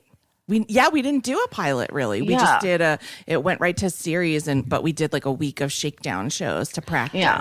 Oh, we didn't do that on our show. We didn't have we could barely book guests for the show. We didn't have the funds. We did not have the funds to pay people for. Wait, but that's so wild. Shows. So that was probably. But Welcome to the Dollhouse had come out, or yes, is that yes? Because I think I did it when I was 13, right? And then I did it again when I was, I think, 16. Yes. And then I brought Rosie Entenmann's. I think actually both times because my dad worked for Entenmann's Bakery, which was a bakery East Coast staple. Do we have? Yeah, I was going to say we don't have Entenmann's on the West Coast. We do, but it's subpar. We do. We do. You guys, I loved Entenmann's chocolate covered donuts. Oh, yes. And the powdered covered, they're big ones. They're big. The powdered in the white donuts. Package. And I think you brought the chocolate chip cookies, Heather, to Rosie. I brought a whole fucking box of stuff. Like I brought like an 8-pound box of goodies. Oh my gosh. Yeah. And I mean, Entenmann's, you can't argue with that. But yeah, I remember I think I was telling you this, Busy. It was like in the 90s and Hard Candy, the cosmetic brand, had started to make like offbeat colors for the offbeat woman. And so, this is young people. There was a time when blue and green nail polish didn't really exist.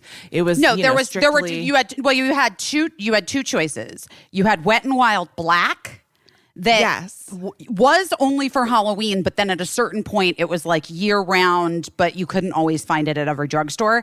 And Wet n Wild also had a very dark blue that I think was like a Halloween, but that was it. Okay. You could if you wanted an alternative nail color in the 90s, kids, you had no choices. You had to, not a lot of choices until Hard Candy and I believe Urban Decay followed closely on the heels.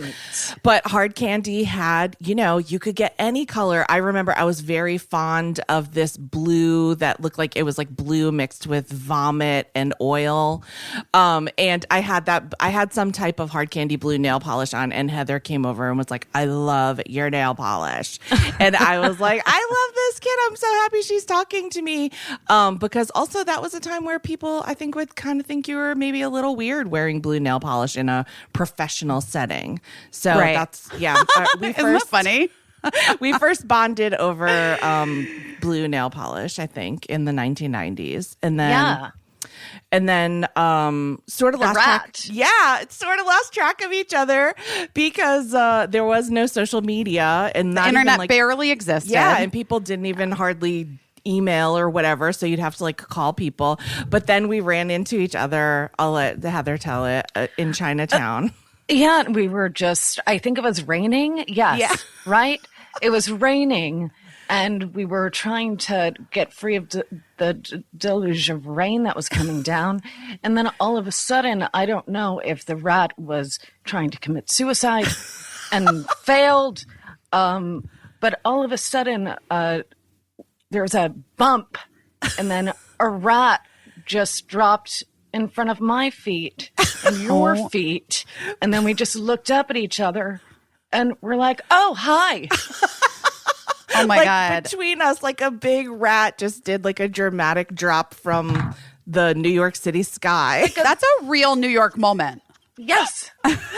But called our attention to each other. And then we were like, Yeah. oh, hi. It's you. Did you just see that? That was so weird. And then we went on our merry ways, not to see each other again till Twitter. Until Twitter. But then Yeah. when we picked up Twitter, we were like, oh my God, it's you. I remember you. So it's like, it's almost like we went to camp together twice. Yeah. Very, very strange camp, but camp nonetheless. And now we're neighbors. Yes, we are, which I love. So nice. I love that. I love like the people in your life that sort of exist on the periphery for many years and then they get to have a different billing in your life as you move forward. They get upgraded. Their roles get upgraded. Sometimes they become series regulars. You don't know. Yeah. It's true. Heather, tell me if you agree, but I feel like if someone keeps coming into your life and like you're having like an exchange or whatever that's memorable to you, I think you sort of like owe it to yourself to like acknowledge that that person like keeps coming into your sphere for some reason and that you should, investigate what that's about. Yeah, that's been a very slow slog for me in terms of getting to receive people in my life in a greater way as I get older and feeling worthy of that connection and relationship. Because that's the thing that's strange, I think, especially in the industry that we're in, where you formulate these very, very, very hyper intimate relationships for a finite period of time. And then you go off and you do your thing. And, and I know for me,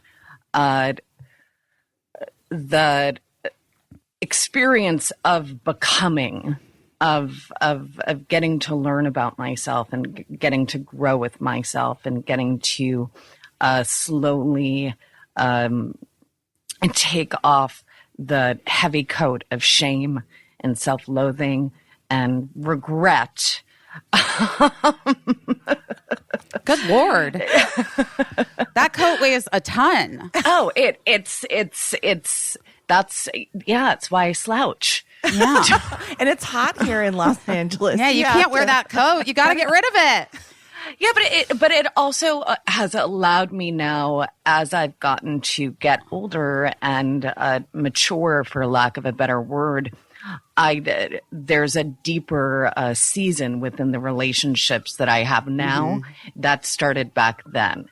Right. And I don't know that I would have been able to hear back then, oh, there's a reason that this person is leaving your life right now.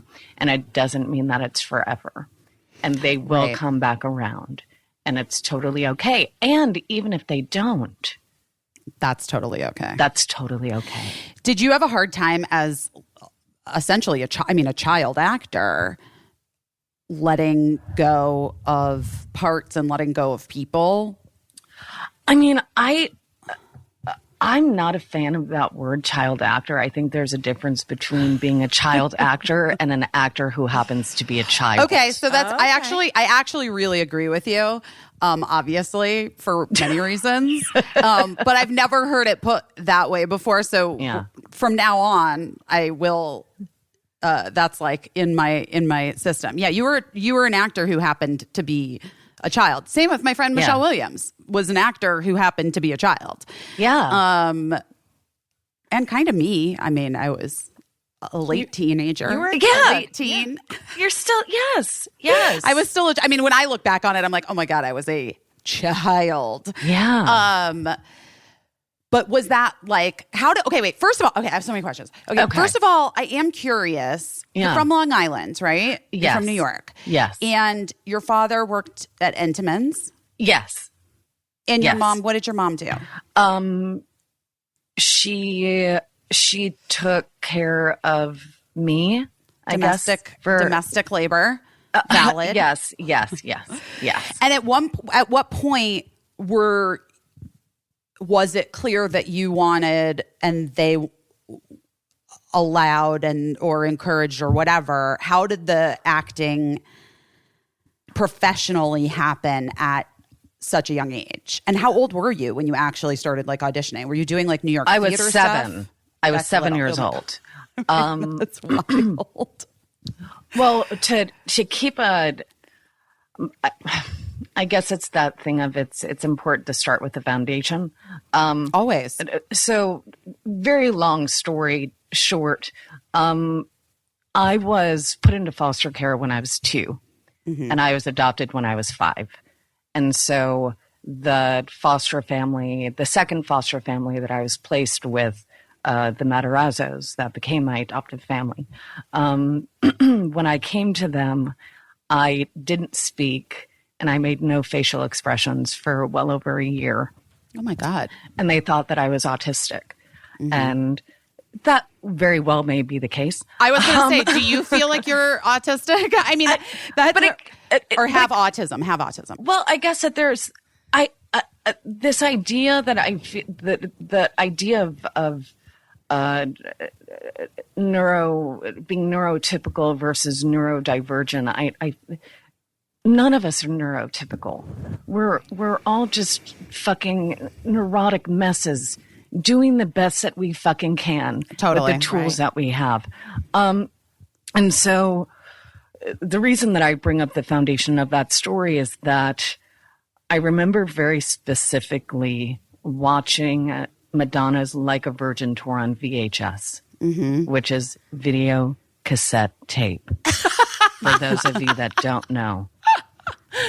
And I pointed to the screen and I said, I do that. And those were some of my first words. And it wasn't, I want to, it wasn't one day, it was, I do that. And cut to, I'm 7 years old, I'm a dancer, I'm part of this dance company, and there was this little sprite of a woman named Martha Meredith, and we're in the middle of tech rehearsal, we're doing a benefit for children with AIDS, and she's just like this, just hands in her head, or head in her hands more appropriately, come on. And everybody was kind of chattering negatively, and there was a microphone on the floor, and I went and I picked it up, and I essentially told everyone off, and was like, we're doing this for a good cause. Why are you guys complaining? If you don't want to be here, go home. Otherwise, buck up. And there was a woman that had been hired from New York City to come out and perform.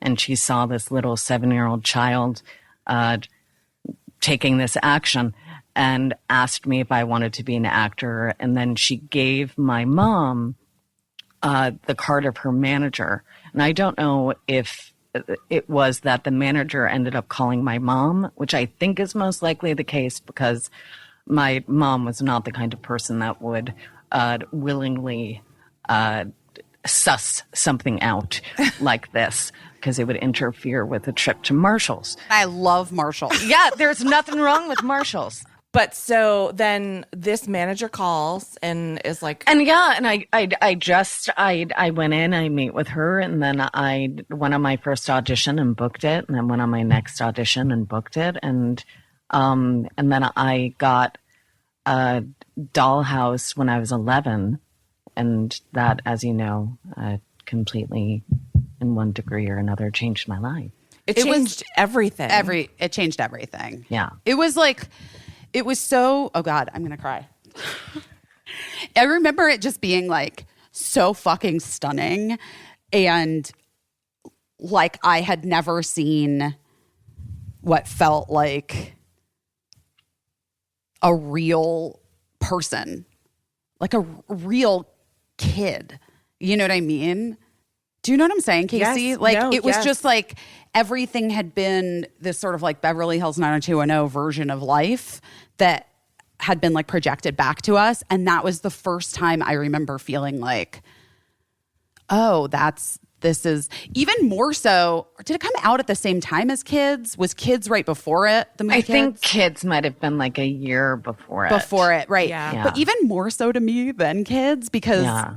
I don't know, Kids made my skin crawl a little bit. Like, a little as bit. It was Kids wasn't for everyone, but Welcome to the Dollhouse really just like blew up everyone's idea of like what kids could be and do, and just at the time, I mean, I watched it so many times. It was so good.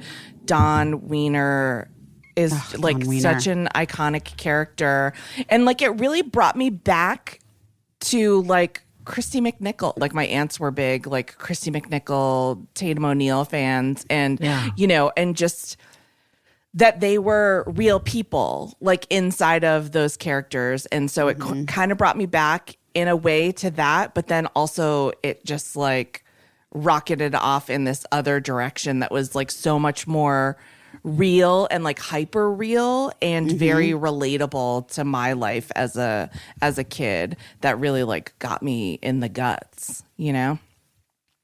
Yay! Anyway, good job. No, but I mean, it's Thank so you. weird. Like, I'm curious when you auditioned for it, like, had you read the script? Had your parents read the script? Like, how does that happen when you're 11? I mean, I originally, so I was just coming off a 3-month run of playing Helen Keller in Rochester, New York at Jiva Theater. And the day I had the audition for what was then called Middle Child, I think the next day, and it was originally for another role. And so I went in, I met with Ann Goulder and Todd, and he then asked me to stay and read for another role, which was Dawn. And then I think I came back one more time. I got the offer. The script was sent. There was an original rape scene in that script Oh my God. that then ended up getting cut. And for me, I've always been a voracious reader. I love to read. I'm obsessed with books and story. And so when I would read scripts, and I'm curious if you have the same experience, it either feels right or it doesn't. 100%. It either feels like, oh yes, yeah, I get this. Yep, okay. Heather, I have a weird thing, which is I feel like you probably have this too. I have a crazy memorization gift. I'm like I can memorize like a lot of stuff very easily, but only if I have that thing where I connect to it. If it's not there, I'm like, I can't. What is the line? I can't remember. I can't. Yes. Nobody fucking gets this or understands this. Yeah. Oh. If it's in you, it's fucking in you. And it's like so easy to memorize it. It's a breeze.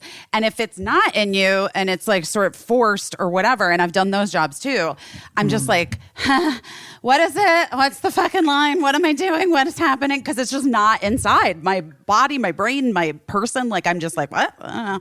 It sounds like you guys are describing the state of flow that people talk about when they're, Creative flow, which, for musicians, like I think people think like, oh, they've memorized all this music, but it's almost like half memorization, but half that your body just knows what to do. Yeah. It's just in you. But that young people do that is wild to me because it's like instinctual, I guess, but also you're like, how many instincts do you have at that age? That's incredible. You have all of them. Yeah, I guess. That's the point. Maybe we like talk ourselves out of the instincts as we get older. True. Well, yeah, in order to fit into society and be liked and whatnot. I think I like had a moment like in my 20s where I sort of lost the plot, I really do. Like I was just like, I don't know what I was adrift. in terms of like my instinct. Couldn't tap in.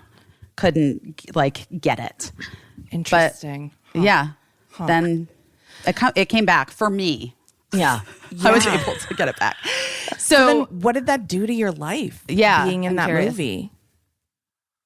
I mean, it's a hard question to answer in the space of, because this has been the only life that I've had, that I can remember at least. And so I really don't know anything else. Okay,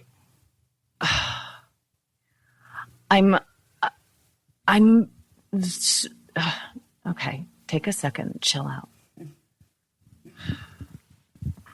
I came from a place, there's something that I've been meditating on recently, of being an adoptee. I think has this special thing, and that might not even be the right word, where there is a lack of identity because you don't know what your first chapter is. You don't know where you've come from. You don't know who your parents are. You don't know where does my love for jazz music come from, or where does my love for gardening come from? Like it's mysterious and it's foreign, and so I call it almost like being a rootless wanderer. And so when I started working, it gave me an identity. I'm an actor. That's what I do. And I get to put on all of these different masks that intuitively feel right, and I can give you exactly what you want. Yeah. Which in one way is incredible. It's an incredible fucking gift. Because you're able to disappear into the roles that you play. And on the other hand, when I was home, it felt like I was in a prison, and that when I got to work, I got to be free. And so now, looking back at that experience, I was just really trying to survive. And when you have people in an industry like this, especially when they're telling a young child, especially one that so intrinsically feels unworthy of even being alive, that you're special, and that you're incredible, and you're so talented, and we love you and we want you, that does something to an ego. Yeah. I mean, even if like, it does something. And I had to go, I think, through that underworld journey of getting to look at those parts of self that, I wasn't necessarily that fond of. And getting to have that experience of forgiving self for what I did not know at the time, and demonstrating compassion and whatnot. Because I was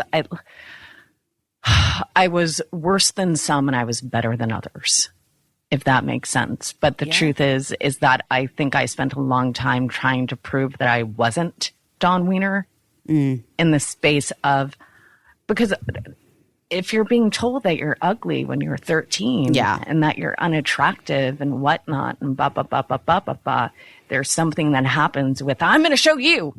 Yeah, I was actually curious about that, because that to me feels like, I mean, even when we were on Freaks and Geeks, there were like articles like, you won't find any pretty people here. And I remember being like, I know I'm fucking hot, so this is weird. You know what I mean? But I can't imagine some of the narrative of what that movie was, and to be 13. I have a 13-year-old. Like, I feel that deeply. That must have been hard. Well, it's that like weird fusion, right? It's like on one hand I'm being told that I'm incredible, and on the other hand I'm being told that I'm ugly, right? So it's that weird kind of push and pull. And with that too, my heart breaks for that child. Mm-hmm. I have a deep love for that sweet little baby that didn't really know. And really that I ignored for such a long time. You know, it's that thing of like what happens when we have feelings, especially when we're younger and they make us feel uncomfortable. We do everything that we can to stave off those feelings or that incessant mind that, you know, tells you all of these things. I'm like, oh my God, we all live near airports. That same plane's going to go over my house in 1 second. Oh, there it is. Yeah, that's you. Oh my God. I thought it was here. I literally thought it was here. You know, and also like the behaviors that come with that. Like I really wanted to be cool. Yeah. Like I wanted to be cool. And I felt so inherently uncool that I overcompensated. And in those moments where, oh, for fuck's sakes, like Heather, like,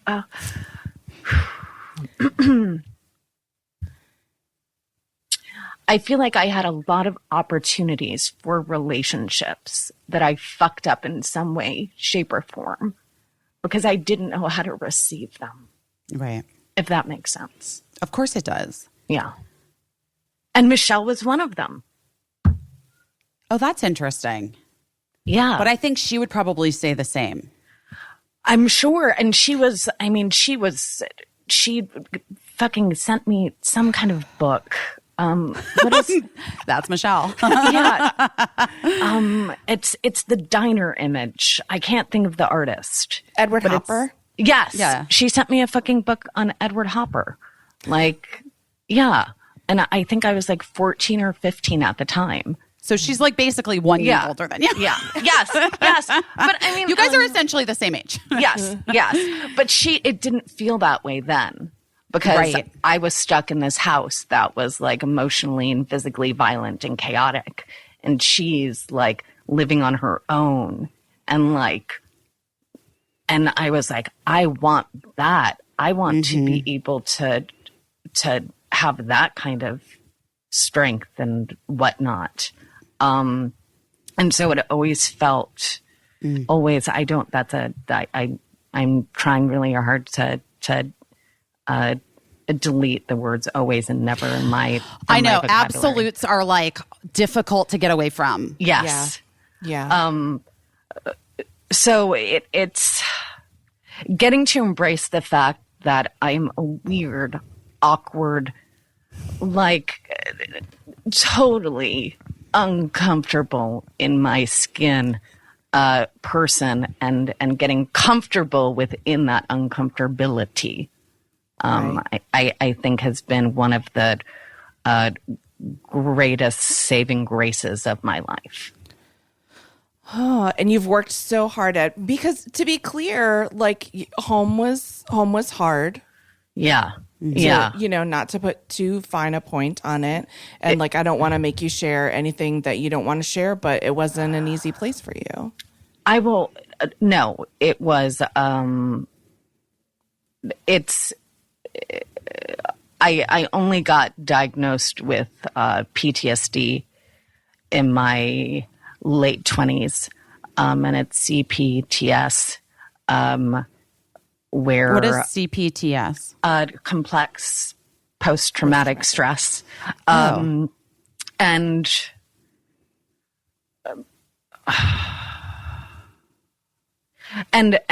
with that too, like for fuck's sakes,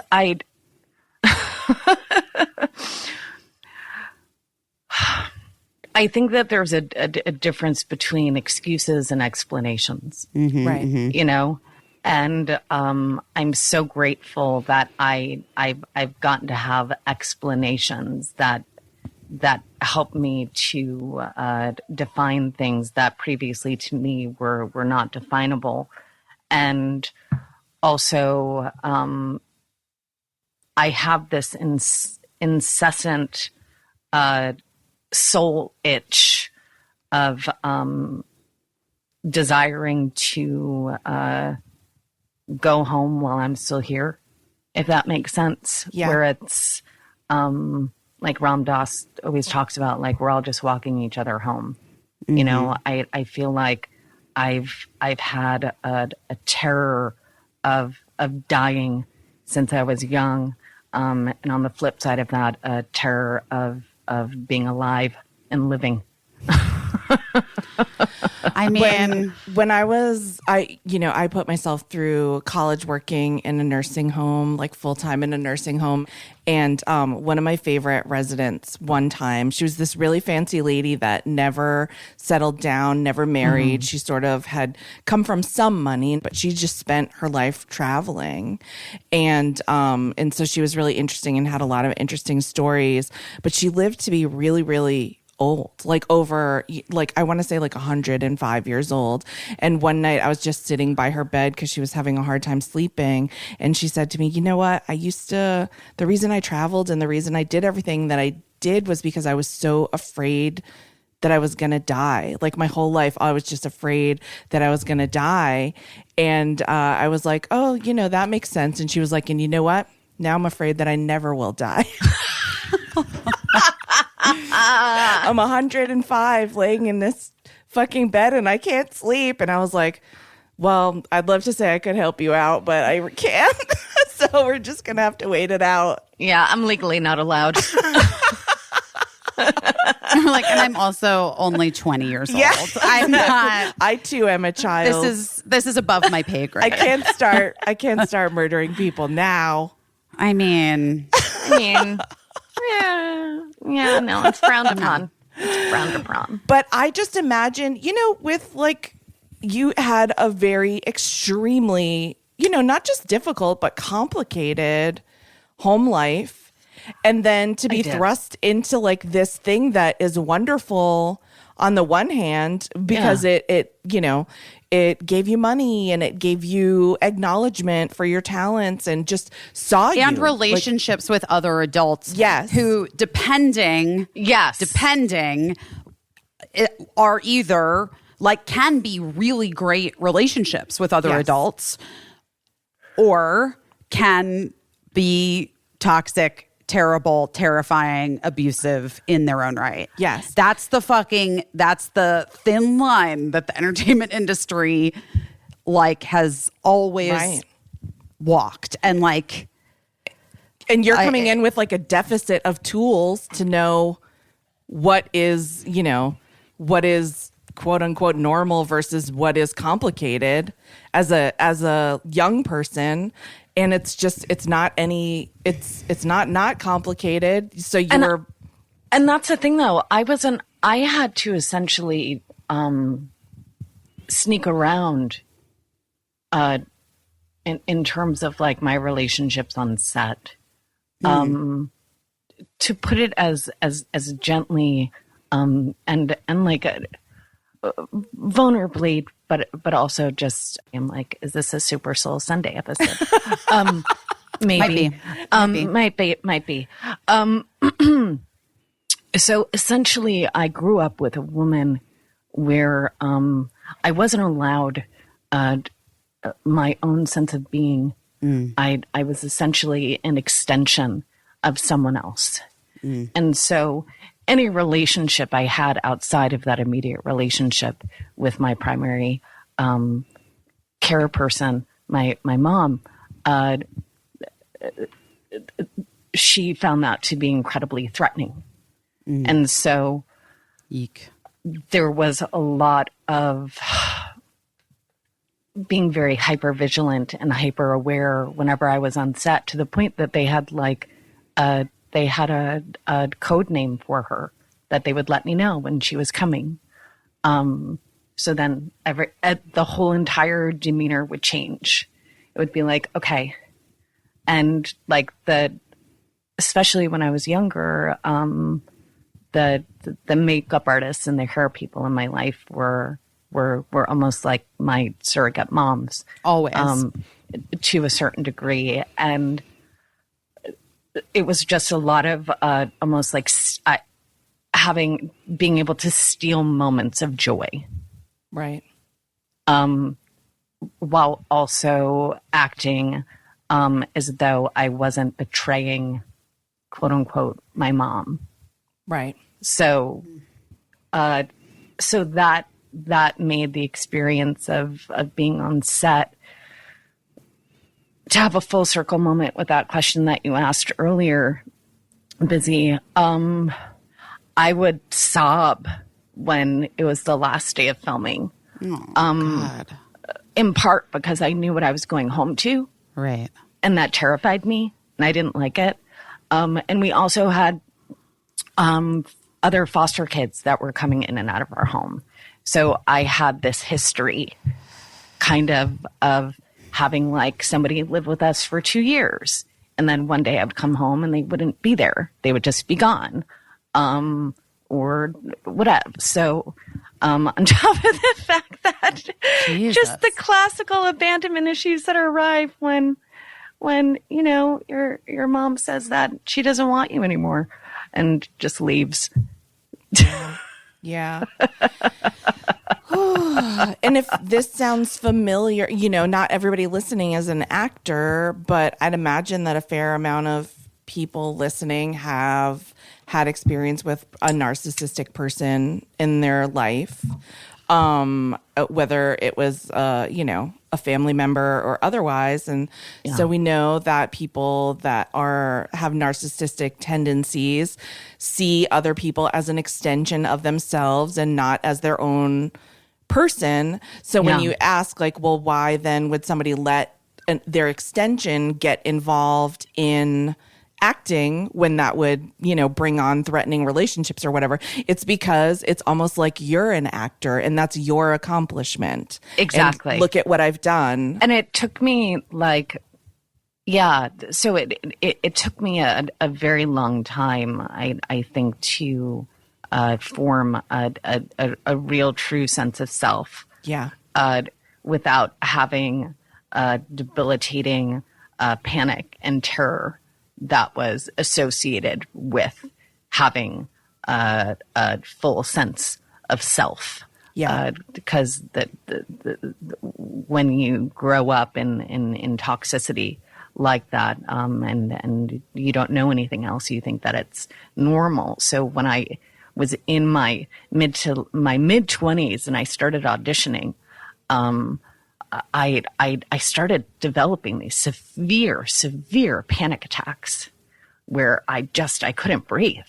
Yeah. I couldn't breathe and I didn't know what the fuck was going on. And then I started going to therapy for the first time. And that was a very slow go in terms of getting to even talk about the events that helped to shape my beingness. And it took a lot of work to detangle and get free of those very formative building blocks, for lack of a better term. Right. And then talk about going through all this, like, just right out there. Like, I mean, you, like, how old were you when you did the first Princess Diaries? 16 years old. Yeah. So, like, you just couldn't have been more, you know, it's not like you were doing projects that were under the radar, you know, where you could sort of handle everything privately. You were just out there right next to Annie Hathaway in the Princess Diaries, like, iconic. Yeah. I mean, for real, whenever I bring Heather around to, like, come to a party at my house, like, she's the person that people are like, oh my God. Like, just like you were saying, I Busy, know. you know? I'm telling you. That people are like, when you said a friend was coming to dinner, you didn't say it was Heather. And then for me, I fucking show up at your house and I have not been around people. And being at this point in my life where I just kind of say everything in the space of, I remember so specifically, like, also Busy, I was so glad that you weren't fucking there. This is my moved to New birthday, my York. recent birthday party. Yeah, and I said that to you. I said that to you, Caissie. I remember going there, and I as you can see, because I'm smoking now, and like, yes, whatever. We're all killing ourselves slowly. Don't at me, or at me if you want. It's fine. But I went off to the thing to smoke to kind of collect myself, because like Lori Kilmartin's there, and like Paul F. Like just people that I respect. Tompkins and, people that like I respect, that I think are so fucking cool, and I'm around these cool people, and I've never felt like the cool person.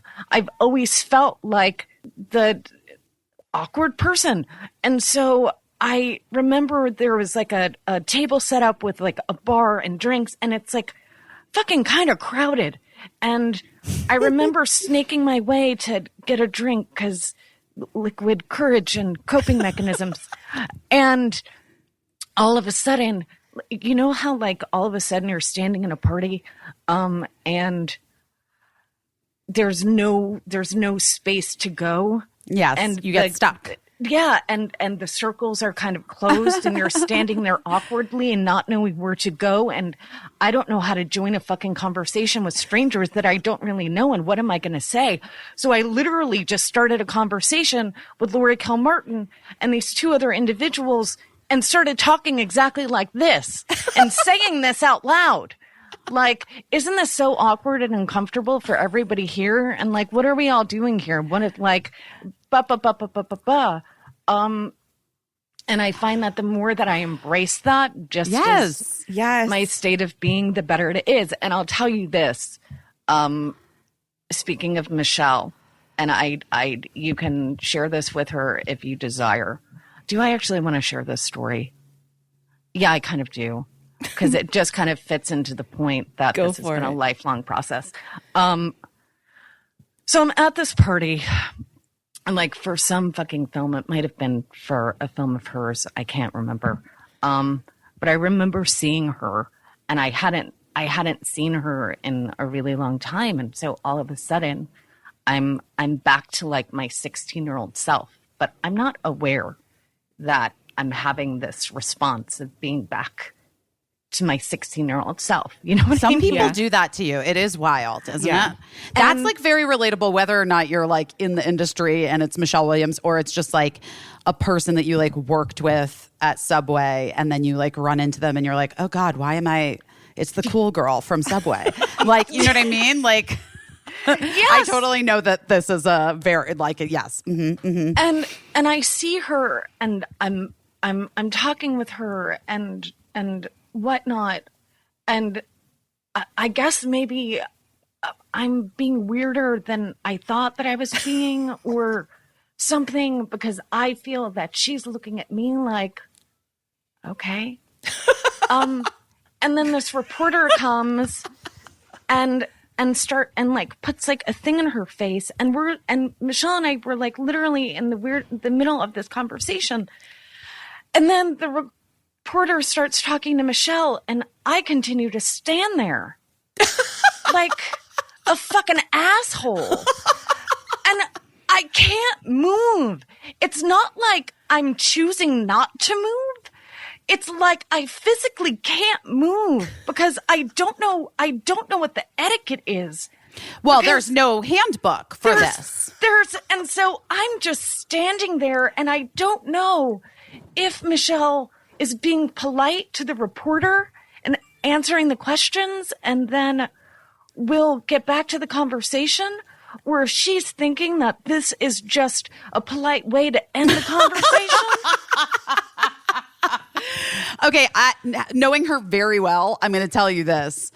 She would have much rather continued the conversation with you than spoken to a reporter. That is without a question. I don't even need to run it by her. I know that for a fact. And I still think about it. I'll be in the shower, just shaving my legs, minding my own goddamn business. And it'll be like, remember that time that you stood there like an awkward buffoon? Wait, for the longest time? Okay, speaking, I mean, this is just now Michelle Williams' story hour, but one time, I won't say who, but I was standing with Michelle and Heath the year of Brokeback Mountain at a very fancy party. And a celebrity who shall not be named stood in front of me. Like, first of all, came over to say hi to them and stood in front of me as if I didn't exist. Mm-hmm. And then I was like, I'm going to go get a drink or whatever. And celebrity says to me, yeah, do you think you could get us all drinks? And I was like, and then Heath, bless fucking Heath Ledger, goes, this is our friend. She doesn't work for us. And the guy was like, oh, I'm sorry. I just assumed you were the publicist. And I was like, no, that's cool. But even if I was, wild swing, even if I was. Yeah. Wild swing to stand in front of me and then ask me to go get you a fucking drink, bud. So I know that feeling. It's weird. You don't know what to do. Like, it's always, and I'm always surprised when I'm invited to the party. I'm always surprised when people know who I am. I like, and I'm not saying that as like a faux, false modesty. It's not that at all. Well, it doesn't seem like it, Heather. I mean, just to be fair, I mean, this seems very genuine if we're being honest. Like, it does seem like this is a thing that, like, you know, this is your fucking work, right? Yeah, it's like half the time, I don't even really know why I'm here. In the space of, okay. All right, universe. Apparently, we made some decisions before I decided to incarnate. And I don't know what kind of overachieving Ophelia I was trying to be. But okay, just let me know. I'm waiting on that memo. Just waiting on the memo. And then what I found continuously is that I'm always surprised. I'm continually surprised. You know, like I just for fuck's sakes, life is something. You should always be invited to the party because nobody is more fun at a party. My favorite part of the party that you were talking about at my house is that we all had some drinks. Yes, ma'am. Of course. Everybody had some drinks. You didn't have the most drinks. I can tell you that. You didn't win that. You didn't win that contest. Yeah, no, I did not. I did not. But you came inside the house because I was standing in talking to another friend that was like arrived just at the last moments of the party because he had been hemming and hawing like, do I belong at this party, blah blah blah. So it was like the perfect conversation for you to enter into, and I loved that conversation. And then you said to him, hey, like, we're not, you know, it's not like we're like the last people at the party. That guy's still here. And you pointed to my son who you never met in person, and he was like, I mean, I live here. And then you were like, you're a teenager?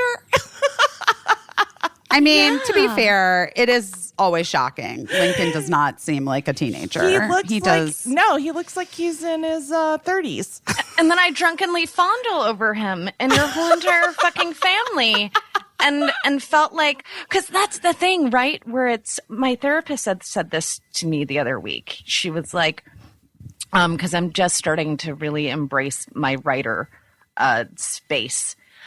And she said to me, she was like, Heather, when you were growing up, it was dangerous for you to own your talents. And it was dangerous for you to own your beingness, essentially. And then she was like, and I'm proud that you're getting to do that now, which always makes me happy. I like making my therapist proud of me. Same.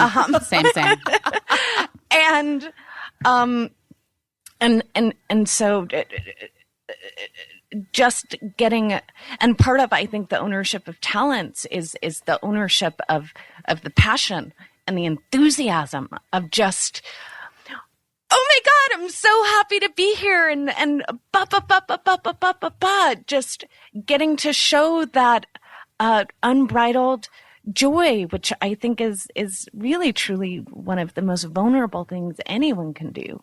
You know, I mean, we're all tragedy Olympians, you know, but like, what about vulnerability and joy and passion and softness and enthusiasm? Well, I always struggled as a woman. I always felt like, for me personally, enthusiasm was mistaken for stupidity.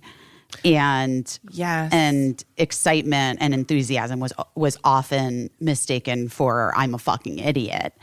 And that is part of like my journey, Caissie, of always now, you know, loving proving people wrong, because I do think I get very easily excited and I love to I get fucking into things and I want to like, oh my God, it's so cool. I want to be excited about it. I want to I'm a fan. You know? But people do mistake that, especially with women, as being some sort of sign of that you're, you know, feeble-brained. I've had people straight up admit to me that they thought that I wasn't very smart. And I was like, you know what? Actually, being very smart is like one of the number one things about me. So I guess you weren't paying very close attention to anything about me other than like the tone of my voice, the timbre of my voice.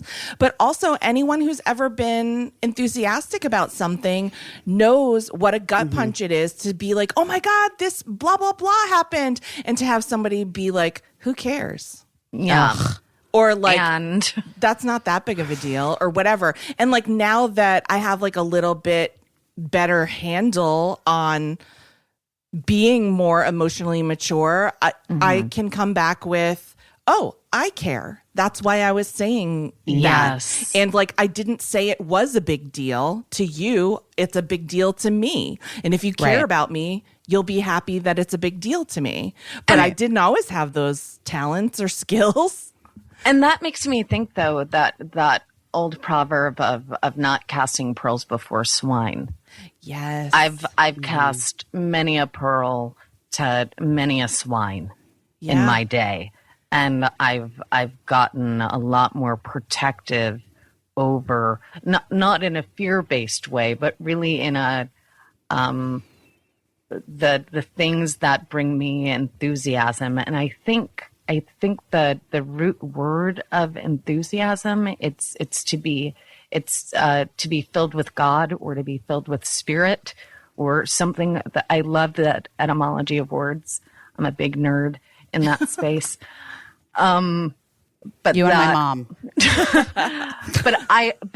but it's sacred to share things like that. So it's to only do that with people that I feel safe enough are going to receive that.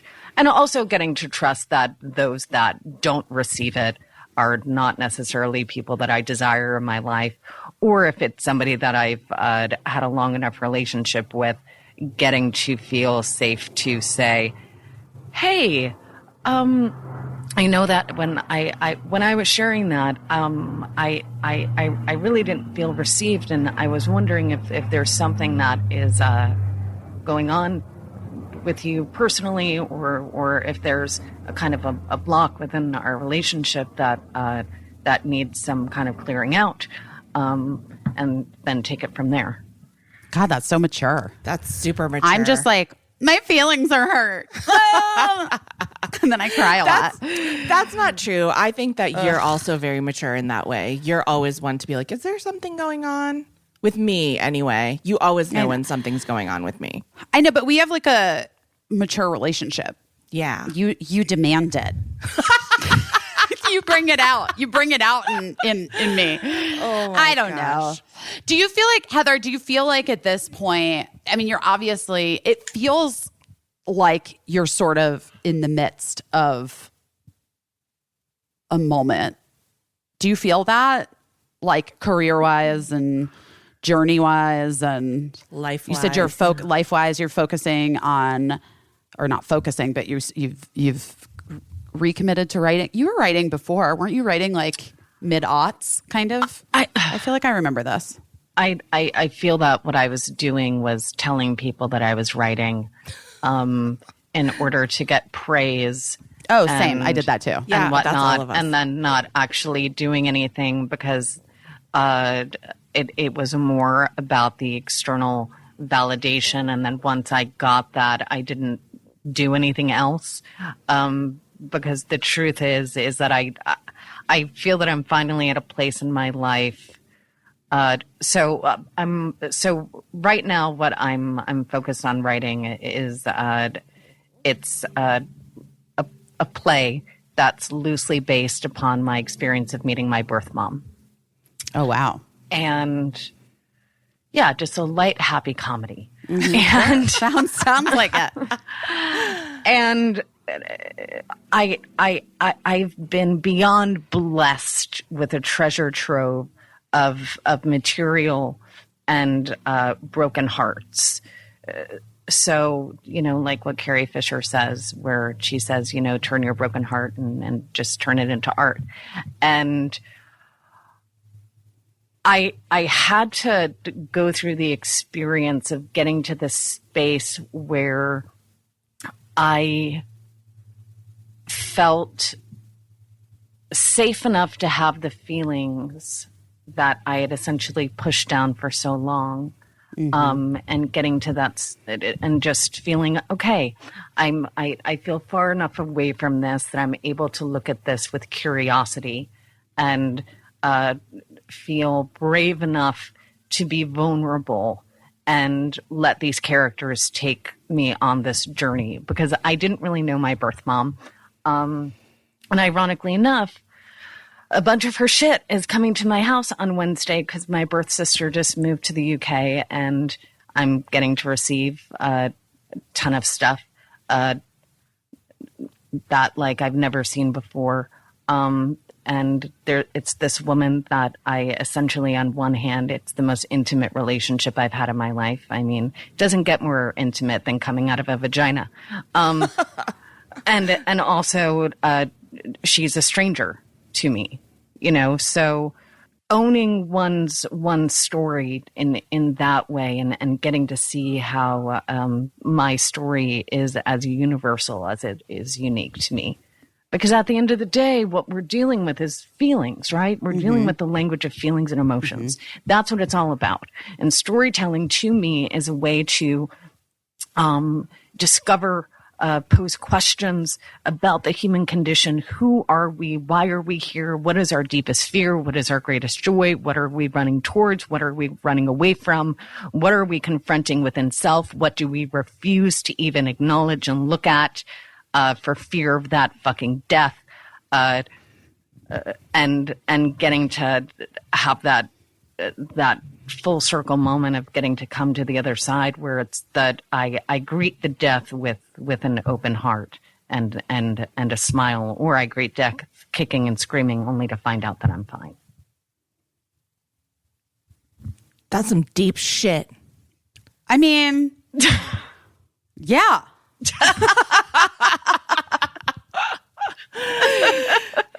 You have this all it sounds like you're thinking much more deeply, and you have this all storyboarded out in much more detail than any of us do. But I don't blame you. I mean, isn't that the truth? Like, birth parent that you've never met, or like parent that you've grown up in their house your whole entire life. Like, it's a process of getting to know who that person really is, because you know them as like a parent, whatever type of parent they were, because that's all you're capable of as a child. And then to like know, it's like I always walk around just asking myself, what am I doing? Why am I doing it? And am I doing it? Like, that's like, for TV, yes, that's where I developed like set of questions, but now it's like my whole life. Like, what am I doing? And why? And like, what is it that I'm trying to get to the bottom of? And like, and if there's like a sound reason and I have sound reasoning, then am I actually taking steps toward doing it? Or am I just saying it? Yes. And I really, and that was the thing, like it's all these weird full circle moments because it really goes to, I really did want to write. Yeah. I really fucking wanted to write. But I didn't feel, I didn't feel safe to, like, I didn't feel safe to, because I had all of these feelings that were very, very big that needed to be expressed while at the same time being so terrified of all of those feelings. And the truth is, and I say this with a disclaimer, because I don't think that it is for everyone. I also, it is not a magic bullet. But the one thing that like really helped me was doing psychedelic therapy. Oh, we love, that's one of our favorite topics here. Mm-hmm. Yeah. Did you do have you done ketamine therapy? I have not. I've not. I did MDMA assisted therapy. Okay, wild. Yeah. And was this through your doctor or how did it happen? I'm so curious. So long story short, I have had a history of deep depression and suicidal ideation for as long as I can remember. Mm-hmm. And in 2013, I'm going to this therapist where, and he says, I think we've hit a ceiling. And he was like, but have you ever thought of working with ayahuasca? And at the time, I had been a part of a group that was just pure abstinence, no drinking, no smoking, like nothing. And I had never taken a hallucinogen or an entheogen in my life. And I was like, what? And so I did 2 years worth of research. And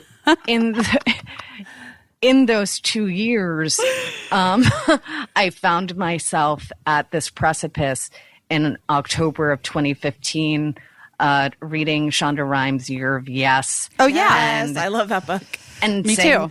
And saying to the universe, Mother Aya, like, all right, fine, fuck it. If I'm meant to fucking do this, I'm ready. Fine, I'm ready. Because I was afraid to drive because I thought that I would drive my car off a cliff if I got in a car. And within 24 hours, quote unquote, out of the blue, I get a call and there's a single space open and I say no. And then I hear a voice in my head say, Heather, you're literally reading a book about saying yes to fucking life. Just say fucking yes. And I went and I said to myself, okay, well, this is like the last stop on the bus for me. Either this is going to work or I'm coming home and killing myself and that's it. And I found myself in the jungles of Costa Rica in February of 2016 for 10 days. Whoa. Yeah. How did you know where to go? Like, how did you? It was a series of literally, they always say that like, ayahuasca comes to you when you're ready. Yeah, exactly. Exactly. I've heard it. Oh, I've heard it. Yeah. And here's the thing. I didn't have a lot of those people in my life. You know, I wasn't in psychedelic circles. I wasn't a part of any of that. And, just, it was a series of coincidences where I had talked to somebody, after my therapist had suggested it. And they were like, oh, I actually don't know about that. They were like a homeopath, whatevs, and also sober. And they were like, but there's this other woman that actually does know, that's a client of mine. And that person happened to be the older sister of a girl that I'd gone to high school with that had just died the month before of a heroin overdose. Oh my God. So there was like all of these things that were happening. And that essentially just started me on my journey and the changing the course of my life in that way. Wow. So would you say that, since that's the theme of our interview always, would you say that that was like a pretty big pivot in your life? Pivot! Sorry. It's hard for me not to do it every fucking time. Pivot! Will you ask that question again? Because I got so distracted by the pivot. It was a good Ross impression. Is that who yelled pivot? Yes, Ross? yes. Of course. Ross. All those boys, I get mixed up. All those friends, fellows. So I was saying, would you, because we always ask people to tell us like what has been an important pivot in your life. Would you say that was an important, it sounds pretty important. You're here. Yeah, it does. You're here. Yeah, I mean that was an important pivot in my life. I think choosing to get married was an important pivot in my life. Shout out to your wife Heather. A Heather married to a Heather. It's true. One less name I have to remember. Here's the deal. The chances are, if you were born in the very late 70s or the early 80s, you're either Heather or Lisa or Jennifer, maybe Jessica, Jennifer. Yeah. You've got 4 names basically you can choose from. But yeah, I think that it's been a series of some big pivots and little pivots, and I like to write notes to myself and hide them because that way, then in the future when I find it, I'm like, oh, look at like my The present self then becomes the past self is leaving me a message, but was really kind of time travel. The future. Yes. Yeah. Exactly. And the biggest illusion that we all have that Einstein talks about is the illusion of time. Yes. It's all happening in the grand moment of now. I think we all learned that in 2020. Yeah. Yeah. I think that a lot of us did. Yes. Not everyone. Yes. Yeah, it's this experience has been I mean the truth is we're still in the middle of it. People are acting like truly this isn't happening anymore, and it's still happening, and I feel that we're very adaptable mammals. We adapt quite well, and within that I think that we're still in the first stages of grief, which is pretty much just shock, and there feels like there's a suspension of animation that's happening. Yeah, it's it is. It's shocking. It's shocking, and we're re-shocked now. We're like, what? But are we shocked? Are we? No. Are we? Are No. we? Really? I don't know what I'm pissed. Is that I'm annoyed. Yeah. I'm fucking mad that people have such a low tolerance for information. Yeah. And disseminating information. Yeah. I'm bummed. It's what is that? For fuck's sakes. It's, the revolution won't be televised. Right. As we know, literally. It won't be it won't be televised. And I think that the way that I feel that Western cultures look at death and the way that how the business of death I think is tied to the business of capitalism, which is tied to the business of white supremacy and the patriarchy. Right. And what is the value of a life? And what does that mean? And how do we value our own lives? And what do we say that they are worth? Right. And I feel for a really long time we've been in this very laissez-faire, individualistic type of mentality. There really isn't any sense of community. And I mean real, true community. I totally agree. A bunch of people can get together and fucking go to a protest and whatnot, but there's no real, true unification.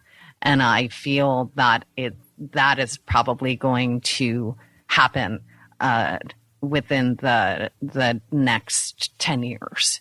Right. It's, well, you both know as my friends, I always have to bring up my guy, Prince. But for Busy's husband's 50th birthday, I sent him this album that I give to everybody. It's a later Prince album called Artificial Age.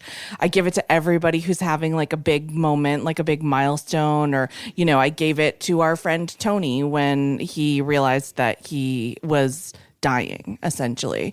And he was like, all I want is good music. Just give me good music. That's, you know. And so I try to share this album. And one of the reasons is, I mean, listen, if you're going to go get this Prince album, Artificial Age, I highly recommend it. It's super fun. It's super funny. It has like a sci-fi theme to it, but it also has messages that I think really tie into what you're saying, Heather, which is that, first of all, there really is no time. You know what I mean? So like when I used to be wistful for like what I was, or sometimes I still am wistful for like who I was 20 years ago, 10 years ago. And like now I'm constantly telling myself like, you are that now and you will be that. You're always that. Isn't that so exciting? Yes. And so there's no reason to even be sad about it. I am still that person and I'm still there even though I'm here, and I'll still be there in the future. But also a message from that album is you are everything. And I take that to mean like you're everybody. You know what I mean? So in the simplest terms, I know it sounds like we're on ayahuasca right now, by the way. It sounds like we're totally tripping balls. There's no retching going on. There's no shitting in buckets happening. No, none of us have vomited on this Zoom. But I just take it to mean like if anyone is hurting, if anyone is in pain, that is also me. And if anyone is experiencing joy, that's my joy, you know? And so it makes it so that it's impossible for me to understand anyone even wanting to be cruel or to say something as cruel as who cares? Oh, dude, but isn't that you too? Yes. So there you go. Yes. It is impossible for me to have compassion for others if I don't have compassion for self first. Yes. And it can be really difficult when we see other people that are in pain, because the truth is that their pain makes me feel uncomfortable. Right. Which means they're acting as a mirror for me. And actually they're giving me a fucking gift to look at and see, okay, well, what is the truth for me here? What is this little nugget of wisdom that is desiring to burst forth? And I found, for me at least, that part of the heartbreak opening is the heartbreak. And there are points in my life that I can look at and just cringe. And it's because I have such judgment for self, for the actions that I took then. Yeah. And then when I get to that space of working through that, I then find myself after I've had the ecstasy and the joy of the aha, comes the grief that follows. Because I'm mourning the time that I've held on to this idea. I've held on to this feeling, and not knowing anything different. And then getting to hold that part of self with love and compassion. I remember a few months ago sitting on the steps outside my house, and I had gotten an audition, and it was for something I didn't want. And I just started sobbing. And when I recognized that what I was sobbing, the reason that I was so sad and upset was because I was looking at all of the opportunities I felt that I had wasted. The arrogance of my younger self, the entitlement that she had, and the choices that I had made that led me to that moment of sitting on those steps. And I remember so specifically, like this wave of calm. It was almost like a channeling of the Divine Mother. And I literally hugged myself and started just stroking my arm and saying, oh, honey, Oh, honey. Oh, sweet, sweet, sweet love. Oh, honey, I forgive you for what you did not know. I forgive you for what you did not know. And it's okay. Like, it's okay. It's okay.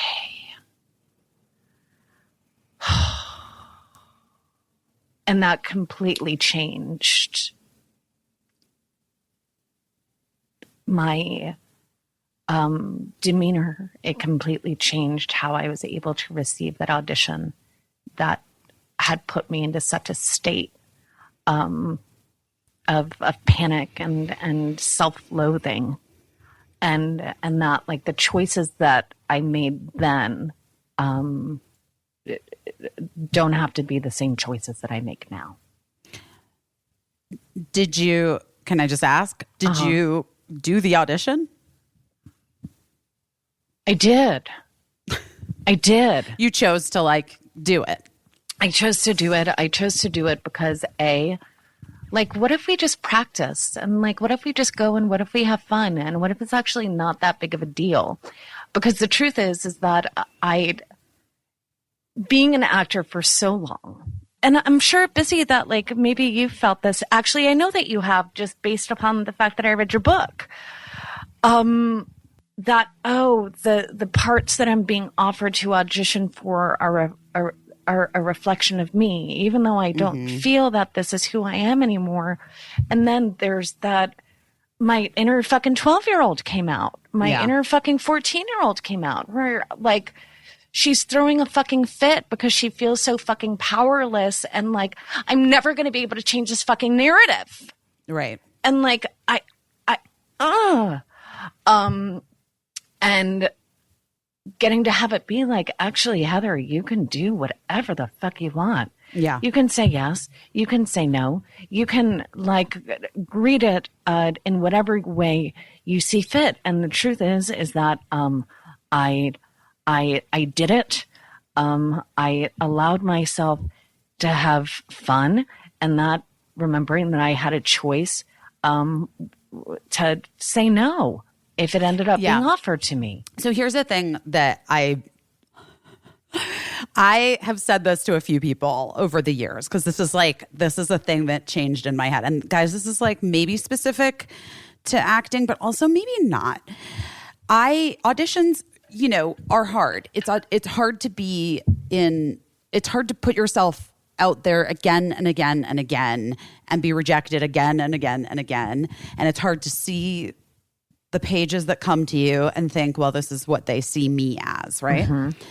And at a certain point, I shifted my view of it. Mm-hmm. And I was like, I really like acting. I really enjoy it. Yeah. And like, you don't get to just do it in real life.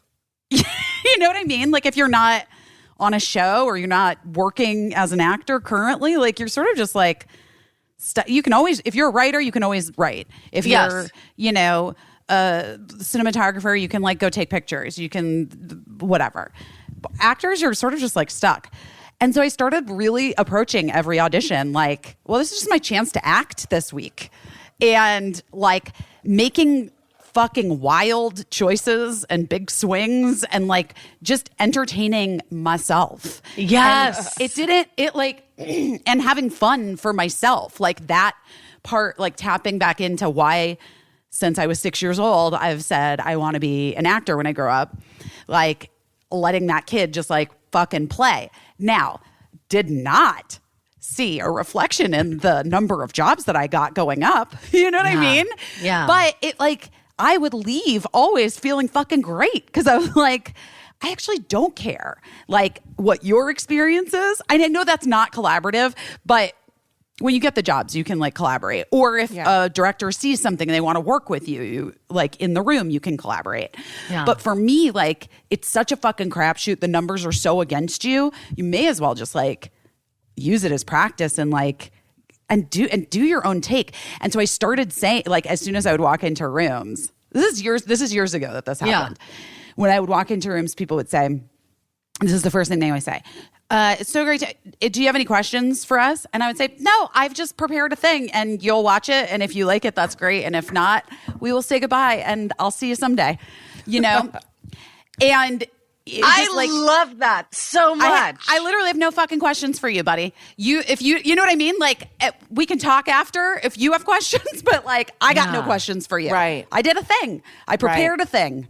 It really changed like my view of going into these rooms, As someone who's been on the other side of auditions, sitting, watching people audition, I would first like to say, so huge props to all of you who do that. It is like people sitting and watching could do a lot more to make it a nicer experience for the person that's coming in and putting themselves out there. Just throwing that out there, Hollywood. You could do a lot more to make it a more pleasant experience. And it never gets easier for anyone. Just that's the truth. No. I mean, it's basically why I decided not to do it anymore, because I was like, I can't put myself through this. It's like too heartbreaking. For anyone who ever tried out for I always call it trying out for cheerleading over and over and over. Anyone who ever tried out for anything in school and you ran to the paper on the bulletin board to see if you made it into the play or made it on the team or made it, into the science fair or whatever, that being an actor is that every day. Every day. Yeah, it's a lot of that. Trying out and running to the bulletin board. And also, I feel that it's the one of the biggest gifts I feel about even just getting to be a human being, and then that added gift of getting to be an actor, is that as I change, the roles that find me start to change. Yes. And within that as well, getting to have that navigation between why am I saying yes or why am I saying no? And I've learned to be more comfortable with saying no. And I think that there's that the difference between I'm saying no because I actually know my value and I know my worth and I'm not going to waste my time with this and I don't want to waste somebody else's time. It's like, okay, well, I used to be a size 2 and now I'm a size 8 and somebody's asking me to put on these pants that are a size 2. I can't do that. It's going to be awkward and uncomfortable for me and for everyone else. So just trust me when I say that I'm not a size 2. I'm now a size 8. And again, like, what's the intention behind any given thing? And it's having to consistently confront self and find those spaces where you don't love self or you feel uncomfortable and I feel all of that are indicators for the bigger thing at hand and auditioning is really just one of those mediums where it's busy. I'm curious about this for you in the space of, like, you've consistently worked your whole life, right? You're like, yeah. And you've been lauded as somebody that is a comedian that, have I? Yes. Yes. Okay. I mean, at least through what I've seen, I mean, I think you're a brilliant comedian. Thank you. And so learning whether or not you're putting yourself on sale, right? And getting to go from that perspective of when you're so used to receiving crumbs, you don't think that you're even worthy of that cake. Yeah, I mean, I think that thing shifted for me. No, I think I think that, like, equal pay, like parity was always a thing that I was like, aware of in entertainment and fucking bugged me. And as you know, because you've been working since the 90s like me, you know, as the industry changed in terms of what they were paying people, especially like on television and stuff, like, you know, they offered to test for How I Met Your Mother, but they wouldn't, for the part that, of course, I can never see myself doing it now, but like that Allison Hannigan ended up playing. Yeah. But they wouldn't meet my television quote at the time. Mm-hmm. They were doing it like, they were like, the top of our budget is basically like half of my quote. And I just was like, you'll find the money for the person that you want. And by the way, I wasn't wrong. It was Allison Hannigan. I'm pretty sure that she didn't take half her quote. And so I felt like my worth, like that is why I had that quote, right? And then when I found out later that like on other shows that I was getting paid like, you know, significantly less than my male counterparts who'd done less than I had in my career, I was like, are you fucking kidding me? But I remember asking how much Seth Rogen was getting paid because I felt like our characters were on par and we were getting paid the same amount. And I was like, swear to God, like I was always like, I want to get paid what the men get paid. You know, that was always like a fucking thing for me.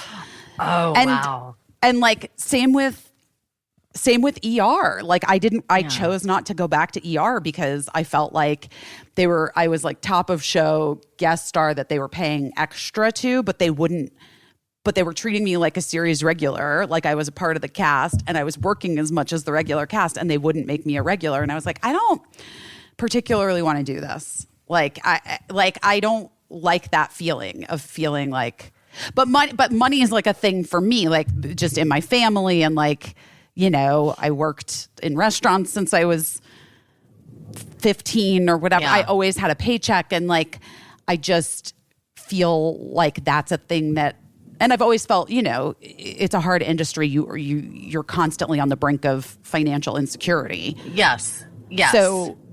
So I know that sounds like those two things don't kind of go together, like turning things down or walking away because they won't pay me more.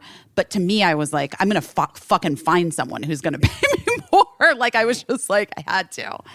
I mean, and and I've had both experiences where I've said yes to things that I've wanted to say no to, out of fear. And I think that especially for me, that my worth was tied up with money from the time I was 7. Well, for sure. You're like the breadwinner. Were you like essentially became the breadwinner for the family? No, money was a big thing in our house as well. And I was taught to fear money and spending money at a very, very, very early age. And it was drilled in my head to, I mean, Heather, are we going to talk about this? Yeah, why the fuck not? Because it just really kind of just shows the truth. Like it shows the truth. I remember being down in New Orleans when I was like 19 or 20, and I was doing a movie that shall not be named. Everybody needs at least 1 or 2 like strip teases on their resume. Right. And Scarlett Johansson was there at the same time filming Love Song for Bobby, whatever the fuck.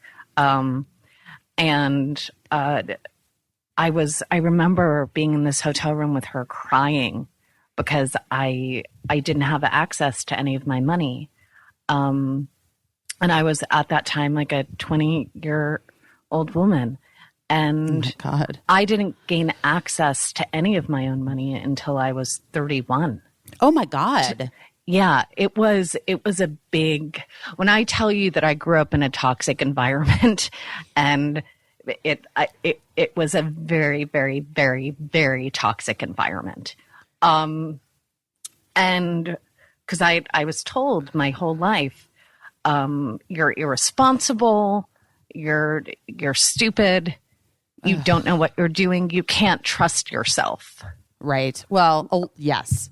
You can't trust yourself that's a common theme for women our age, especially. Even if you didn't grow up in a super toxic, abusive household, I think you can't trust yourself is a big one.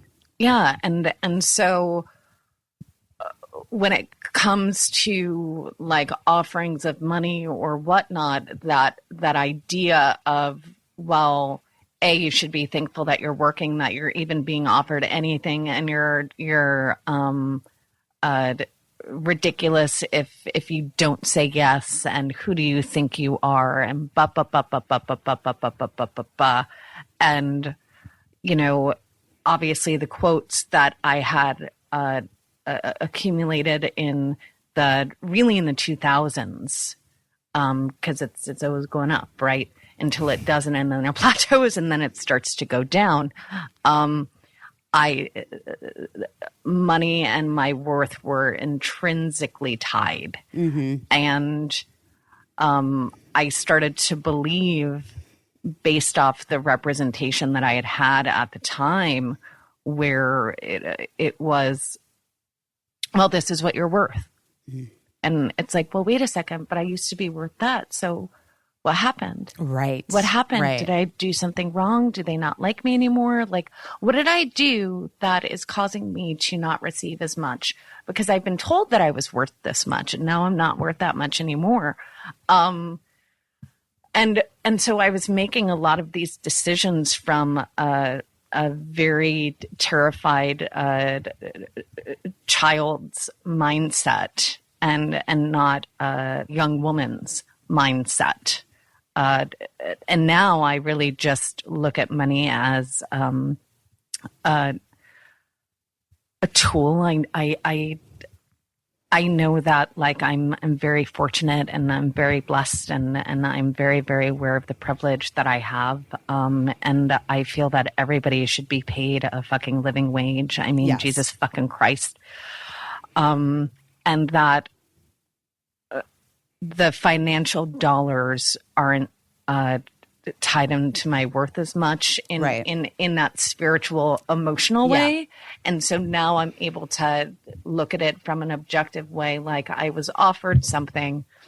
I was originally offered one amount for 2 days worth of work. And I was like, oh my God, that's great. I will take it. And then they came back, and it was a fuck ton lower. And I was like, and this was during COVID. And I was like, and I said, okay. And then I was like, wait, Heather, what are you doing? Don't say okay. Take a second. Right. And then I went back to my rep, who I fucking love. And I was like, you know what? This actually doesn't feel right. Like, no. And she said, I agree with you.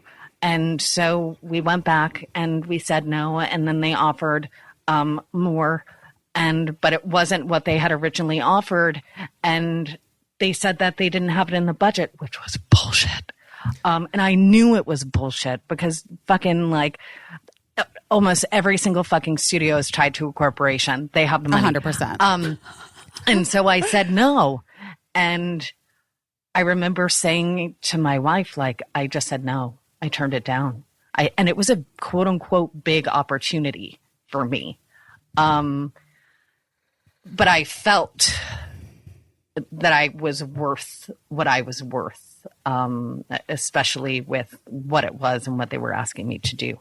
And then they came back, and it was 1 day of work for the same thing that they had originally offered me. So I ended up getting more because it was one less day.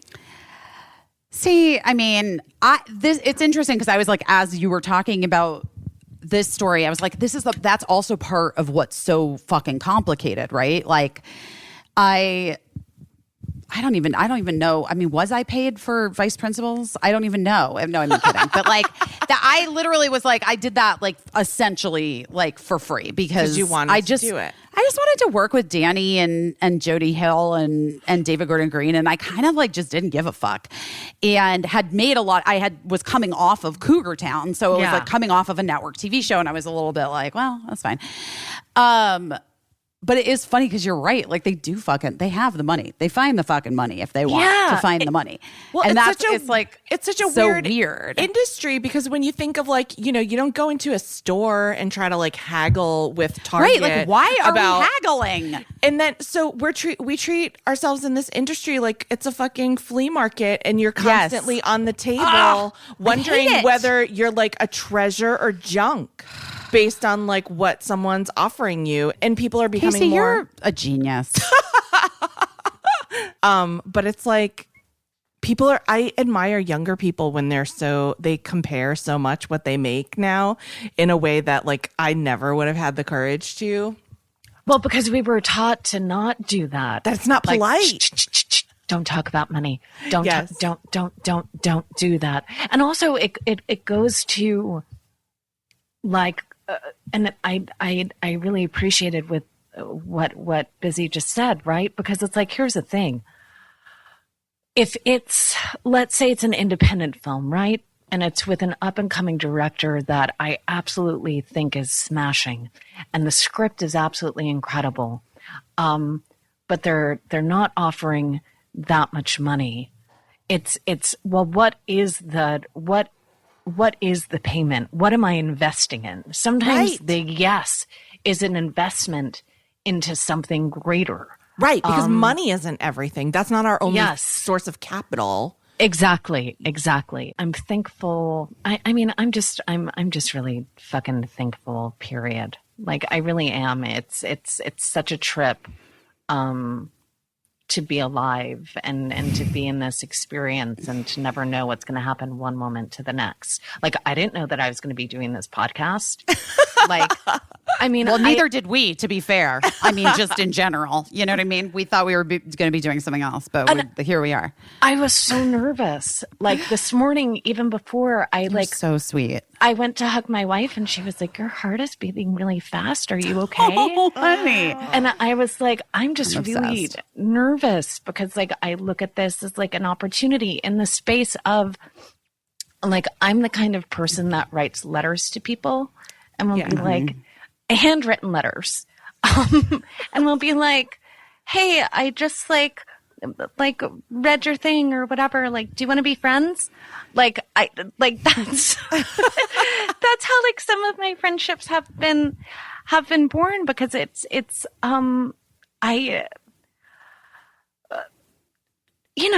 really is that like simple thing of like, oh my God, you seem pretty cool. Like, hey, do you want to like hang out and like whatevs? And also with that,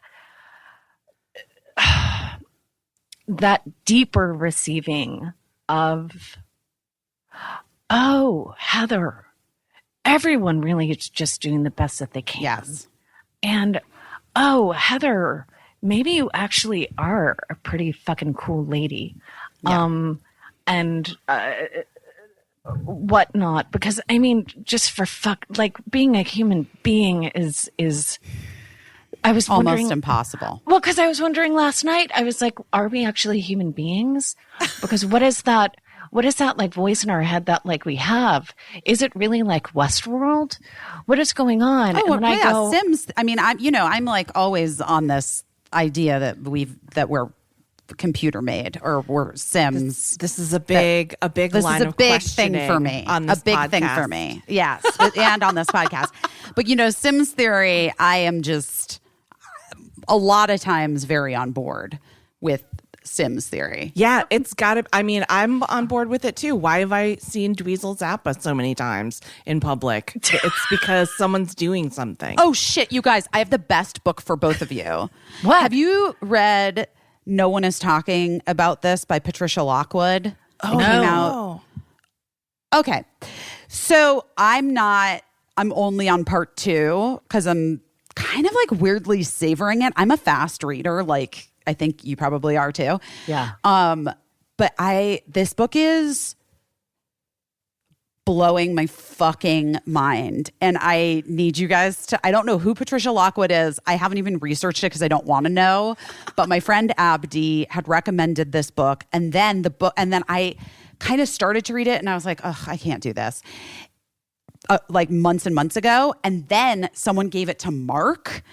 And so I was like, all right, book, get over here. I mean, well, Mark read it and was like, this is fucking mind blowing. You have to read it. And so then I was like, all right, book, you've shown up now 2 times in my life. I guess we got to do it. And it is, I just want to tell you what it's filed under: internet and grief. Oh, okay. And it's a novel. And she writes like the internet I don't even know how to describe it. It's a mind fucking trip. You guys I need you both to read it. Okay. And then we can have a book club about it, because I don't have any book clubs, nor do I want to be in one, but I would do a discussion with the two of you about this book when we all read it. I will be getting the ebook version from the LA Public Library Fantastic. Today, unless I have to put a hold on it because other people are reading it. What I'm curious about, though, too, because I'm curious about if both of y'all dream, if you guys remember your dreams, yes. if how vivid your dreams are. Do you write them down? And have you had the experience of lucid dreaming, i.e., having your unconscious conscious wake up within the dream where you are like, oh, I'm dreaming. This is a dream. Yes. And then, yes. I think I have had that. A lot of times I have very literal dreams. Like exactly what I'm going through in my real life, I'm just going through in my dream life. It's weird that you bring this up, because I've been jet lagged, or I don't know what's wrong with me. Today, Caissie, I became convinced that maybe I've had fibromyalgia for my entire life and I've just powered through it. Something's going on. It's also possible. It is actually I don't possible. mean to like crack up laughing at your. I know. But it's just funny. I know. Because now I'm getting this like really intense, like itchy hands. Okay. And anyway, it doesn't matter, guys. It's fine. Well, I'm gonna figure it all out. Don't worry. But I woke up super early and I was like, you have to go back to sleep. You've been exhausted. You have to go back to sleep. So I forced myself back into sleep. And so it was like not super deep. And I remembered my dreams, and I had crazy torrential downpours, a lot of water, a lot of rain, mud. Colin was in my dream. And I had to like decide if I wanted to drive home through the rain, and the rain stopped for a minute. And so then I was like, we're going to drive home. And I loaded everyone into my giant inner tube. And then we were like floating home, but it was in my old neighborhood that I grew up in Scottsdale. Wow. Guys, this was a real fucking journey. A journey. And then the rain dried up and it was just mud. And I'm like, ugh, this sucks. I thought we could just float home. And so we had to get out of the inner tube, and we were like hiking up these like giant dirt hills. And this woman like came up in this big like RAV4 car. And I was like, you got to slow down. There's people look at all these people are walking. You have to slow down. And she's like, they'll be fine. They'll get out of the way. It was a journey. No one likes to hear about other people's dreams, but it was weird. I disagree. I like, please share all of your dreams with me. And in so many different cultures, I mean, for fuck's sakes, so many different cultures, you have essentially like a group get together in the morning where people share about what they dreamed the night before, because the truth is that we have a dreaming life and we have a waking life. And at least for me, my dreaming life influences my waking life, which influences my dreaming life, and so on and so forth. Because what is it to have a consciousness? What is it? What happens when we dream? Where do we go? Like what? Billie Eilish has asked that very question. She has asked that question. But really, it's fascinating. I know. I love it. And also, I need to look into this fibromyalgia theory that just came to me today. Okay. Now I'm just like exhausted all the time, and it doesn't feel, it's like not normal. And you know me, I power fucking through, but yeah, I'm confused. shocked you're exhausted. I can't think of a single explanation for why a working mother traveling all over the fucking world. Not world, just this country. Just this country. would only this country be exhausted. Yes. Who's now, in the heat of summer. All right, Caissie. I'm just saying, don't, let's get you taken care of and figure out whatever it is. But also the answer might just be because your maybe life I need is to lie exhausting. down. Yeah. Well, here's a question. Wait, Heather, I have a question as well. This is not, now it's hard because I know everything. Well, yes, not ma'am. everything. But Ask. I do want to ask just your opinion from having been on set as a kid. Yeah. Because Birdie's working tomorrow. They're working in Malibu. And is it bad form if I just brought a bathing suit and went down to the beach? If I were your mom, would that be because I'm not going to set with them. I would say please. I would say please go and enjoy your day. Okay. I'm not going to set with them. We've had a conversation about it. They're I would feel much more comfortable if just the social worker set teacher lady walks with me, stays with me on set, whatever. And I was not a problem. I totally get that. Go do your thing. This is your thing. It's not my thing. But Bless now ya. they're moving. They're shooting in Malibu for the next 2 days, and I kind of just want to bring a bathing suit and go lie out. But I don't know if that's weird. Base camp's gonna be at the beach. You know what I mean? Dude, Nobody has to know that you're laying out. The base camp PA will know, but that's it, and that's fine. And I'll just have my phone on me. And also, what's the fear that you're going to be considered a bad mom? That okay, a bad mom would come on set in her bikini and be like, "Hi, everyone, I'm going to the beach. Does anyone want to come to the?" You would never. Okay. You would never. No, You're just going about your not. business. What are you supposed to do in Malibu? Yeah, dude. Fucking go to the beach, have a beautiful time. If anything, I'm sure that your kid would actually really deeply appreciate that. If not consciously, there's going to be at least some kind of mental snapshot where it's I really love that my mom is being supportive of this experience with me, and also she's taking time for herself and not just needlessly worrying and wondering and fretting in the parked car just next to set, but also not wanting to be a nuisance, which makes it that much more nuisance-full, right? Where Totally. it's I don't want to be in the way. Feeling. I don't want to be in the Right. way. I don't want to be, and it's but worst. you're in the way, Right? When you were saying that you're not in the way. And Birdie doesn't have to feel like they're hosting you and exactly taking care. I used to always get my relatives would come to sets of shows that to see me work, and that was always exciting, but the worst day because you just feel like you have to look after them and not do your job. So, And you get okay, craft services is over there. Okay. Right. Are you okay? Do you have anything you need? I'll see you. I come and find my mom in a deep conversation with Lisa Kudrow in the green room, and she's like, "This is my new friend Lisa." You're like, Mom, I love. Yes, I'm aware of who this is. You're not Debbie Reynolds, dude. all right, Heather, this has been such a joy. If you guys get this book, if you really want to do it, can we do a book club? Fuck yeah. Wait. Does this mean that we're friends? We can be friends. I would love to be friends. Yes, Okay. please. Cool. Yay. Caissie, share it. Put us on a group text. Group text coming at you. Group thread. Awesome. We got to have a group text.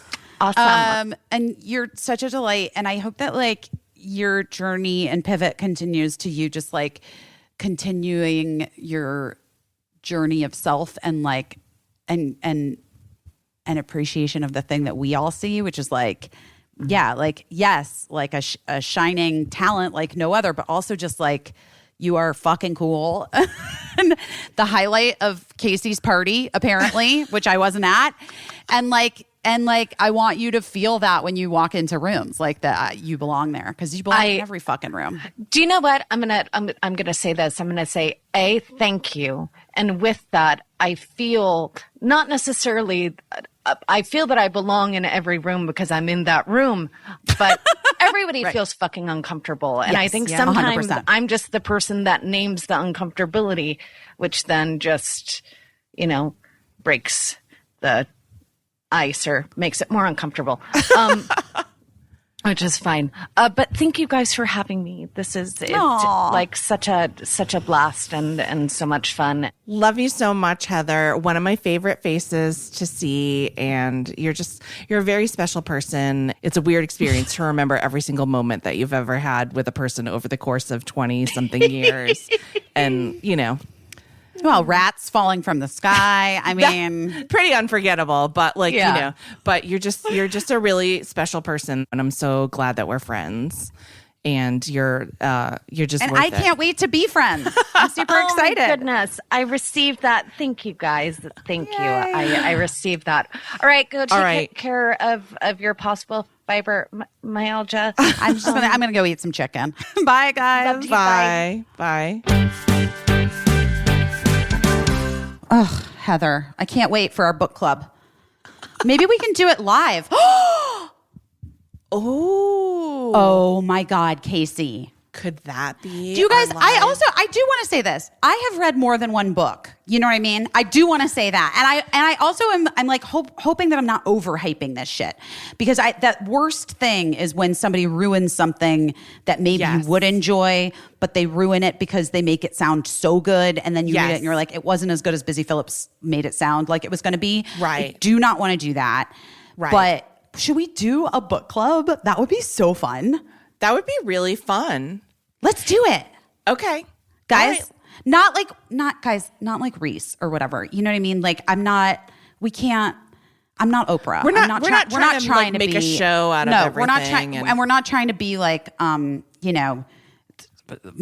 this shit. I get nothing from you reading this book. But if you think it would be fun to read a book that I'm obsessed with and talk about it with us. Yeah. Send an email to busydoingherbest@gmail.com. And maybe we'll do it like in September or maybe late August. Yeah, we'll figure it out. Yeah. People have to have a minute to read the book. We have to, here I am. I'm trying to do business with you now on the podcast, the thing that I always make fun of you for. But I've been hanging out with the CEO of that like live event company. Yeah. Since you moved away, I had to get a new friend, and she's it. Seems rude, but okay. But maybe that's something we could do together. Maybe. Oh, that thing. Yeah, you like that idea. I don't know what it is. I guess it's fine. It seems fine. It's fine. We'll figure it out. So email us and maybe we'll do a live book club. Maybe that'll be the thing. I think we should do a live book club. So the book is No One Is Talking About This by Patricia Lockwood. We're going to do a live book event. No, wait, what is it called? A book club. A live event. What's wrong with me?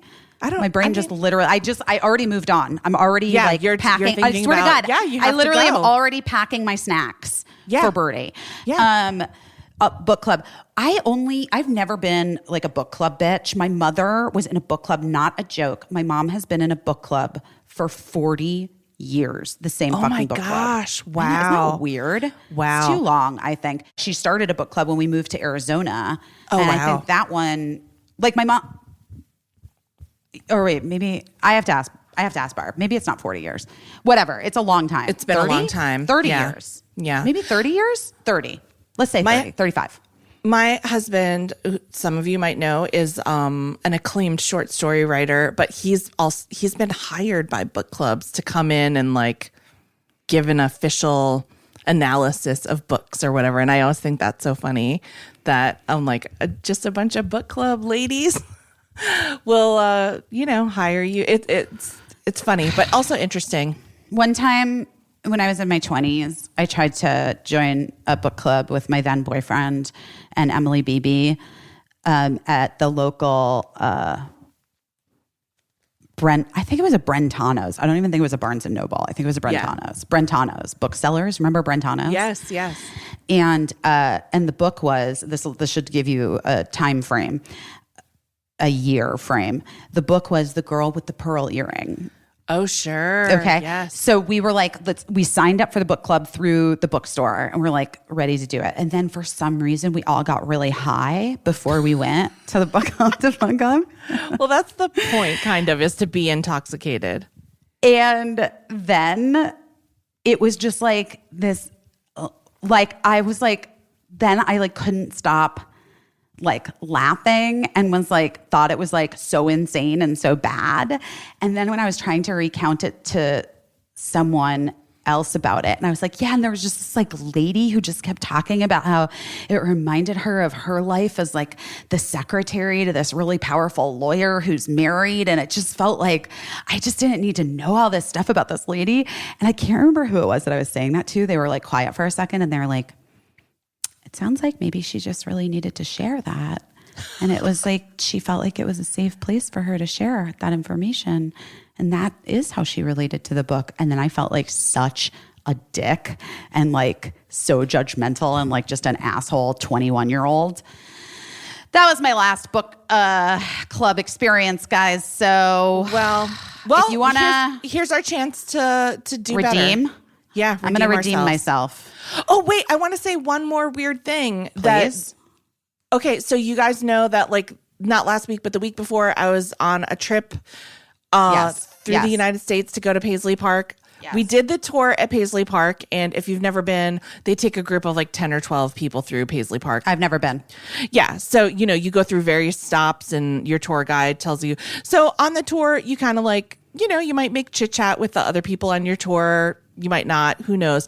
But somebody from my tour reached out to me this week on Instagram to be like, oh, my God, we're on your Paisley Park tour. Me and my friends are fans of the podcast.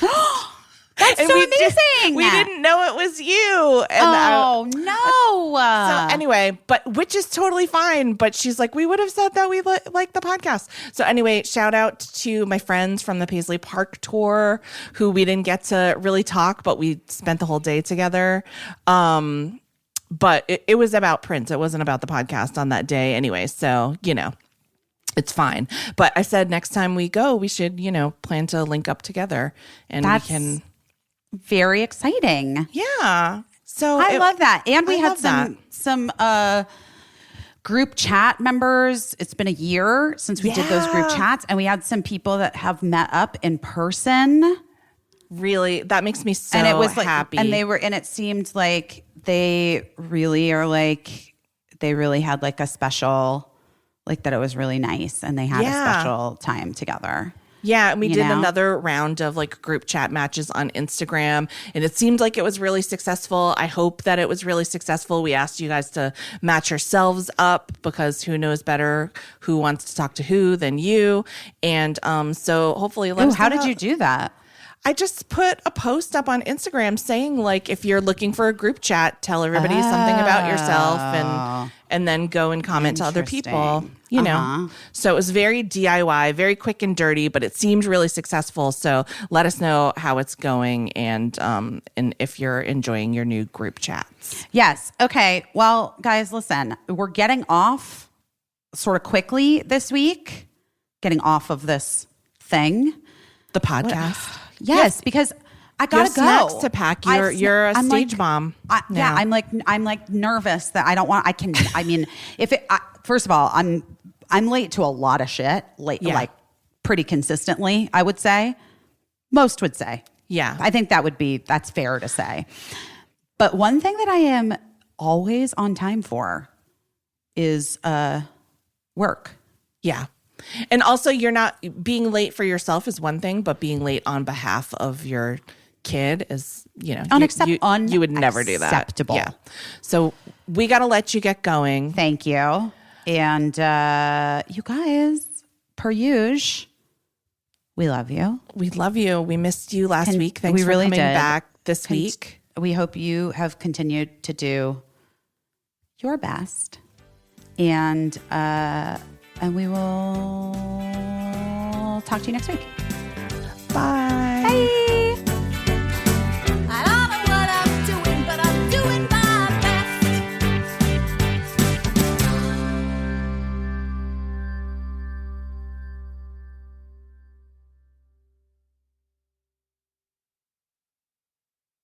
Oh no.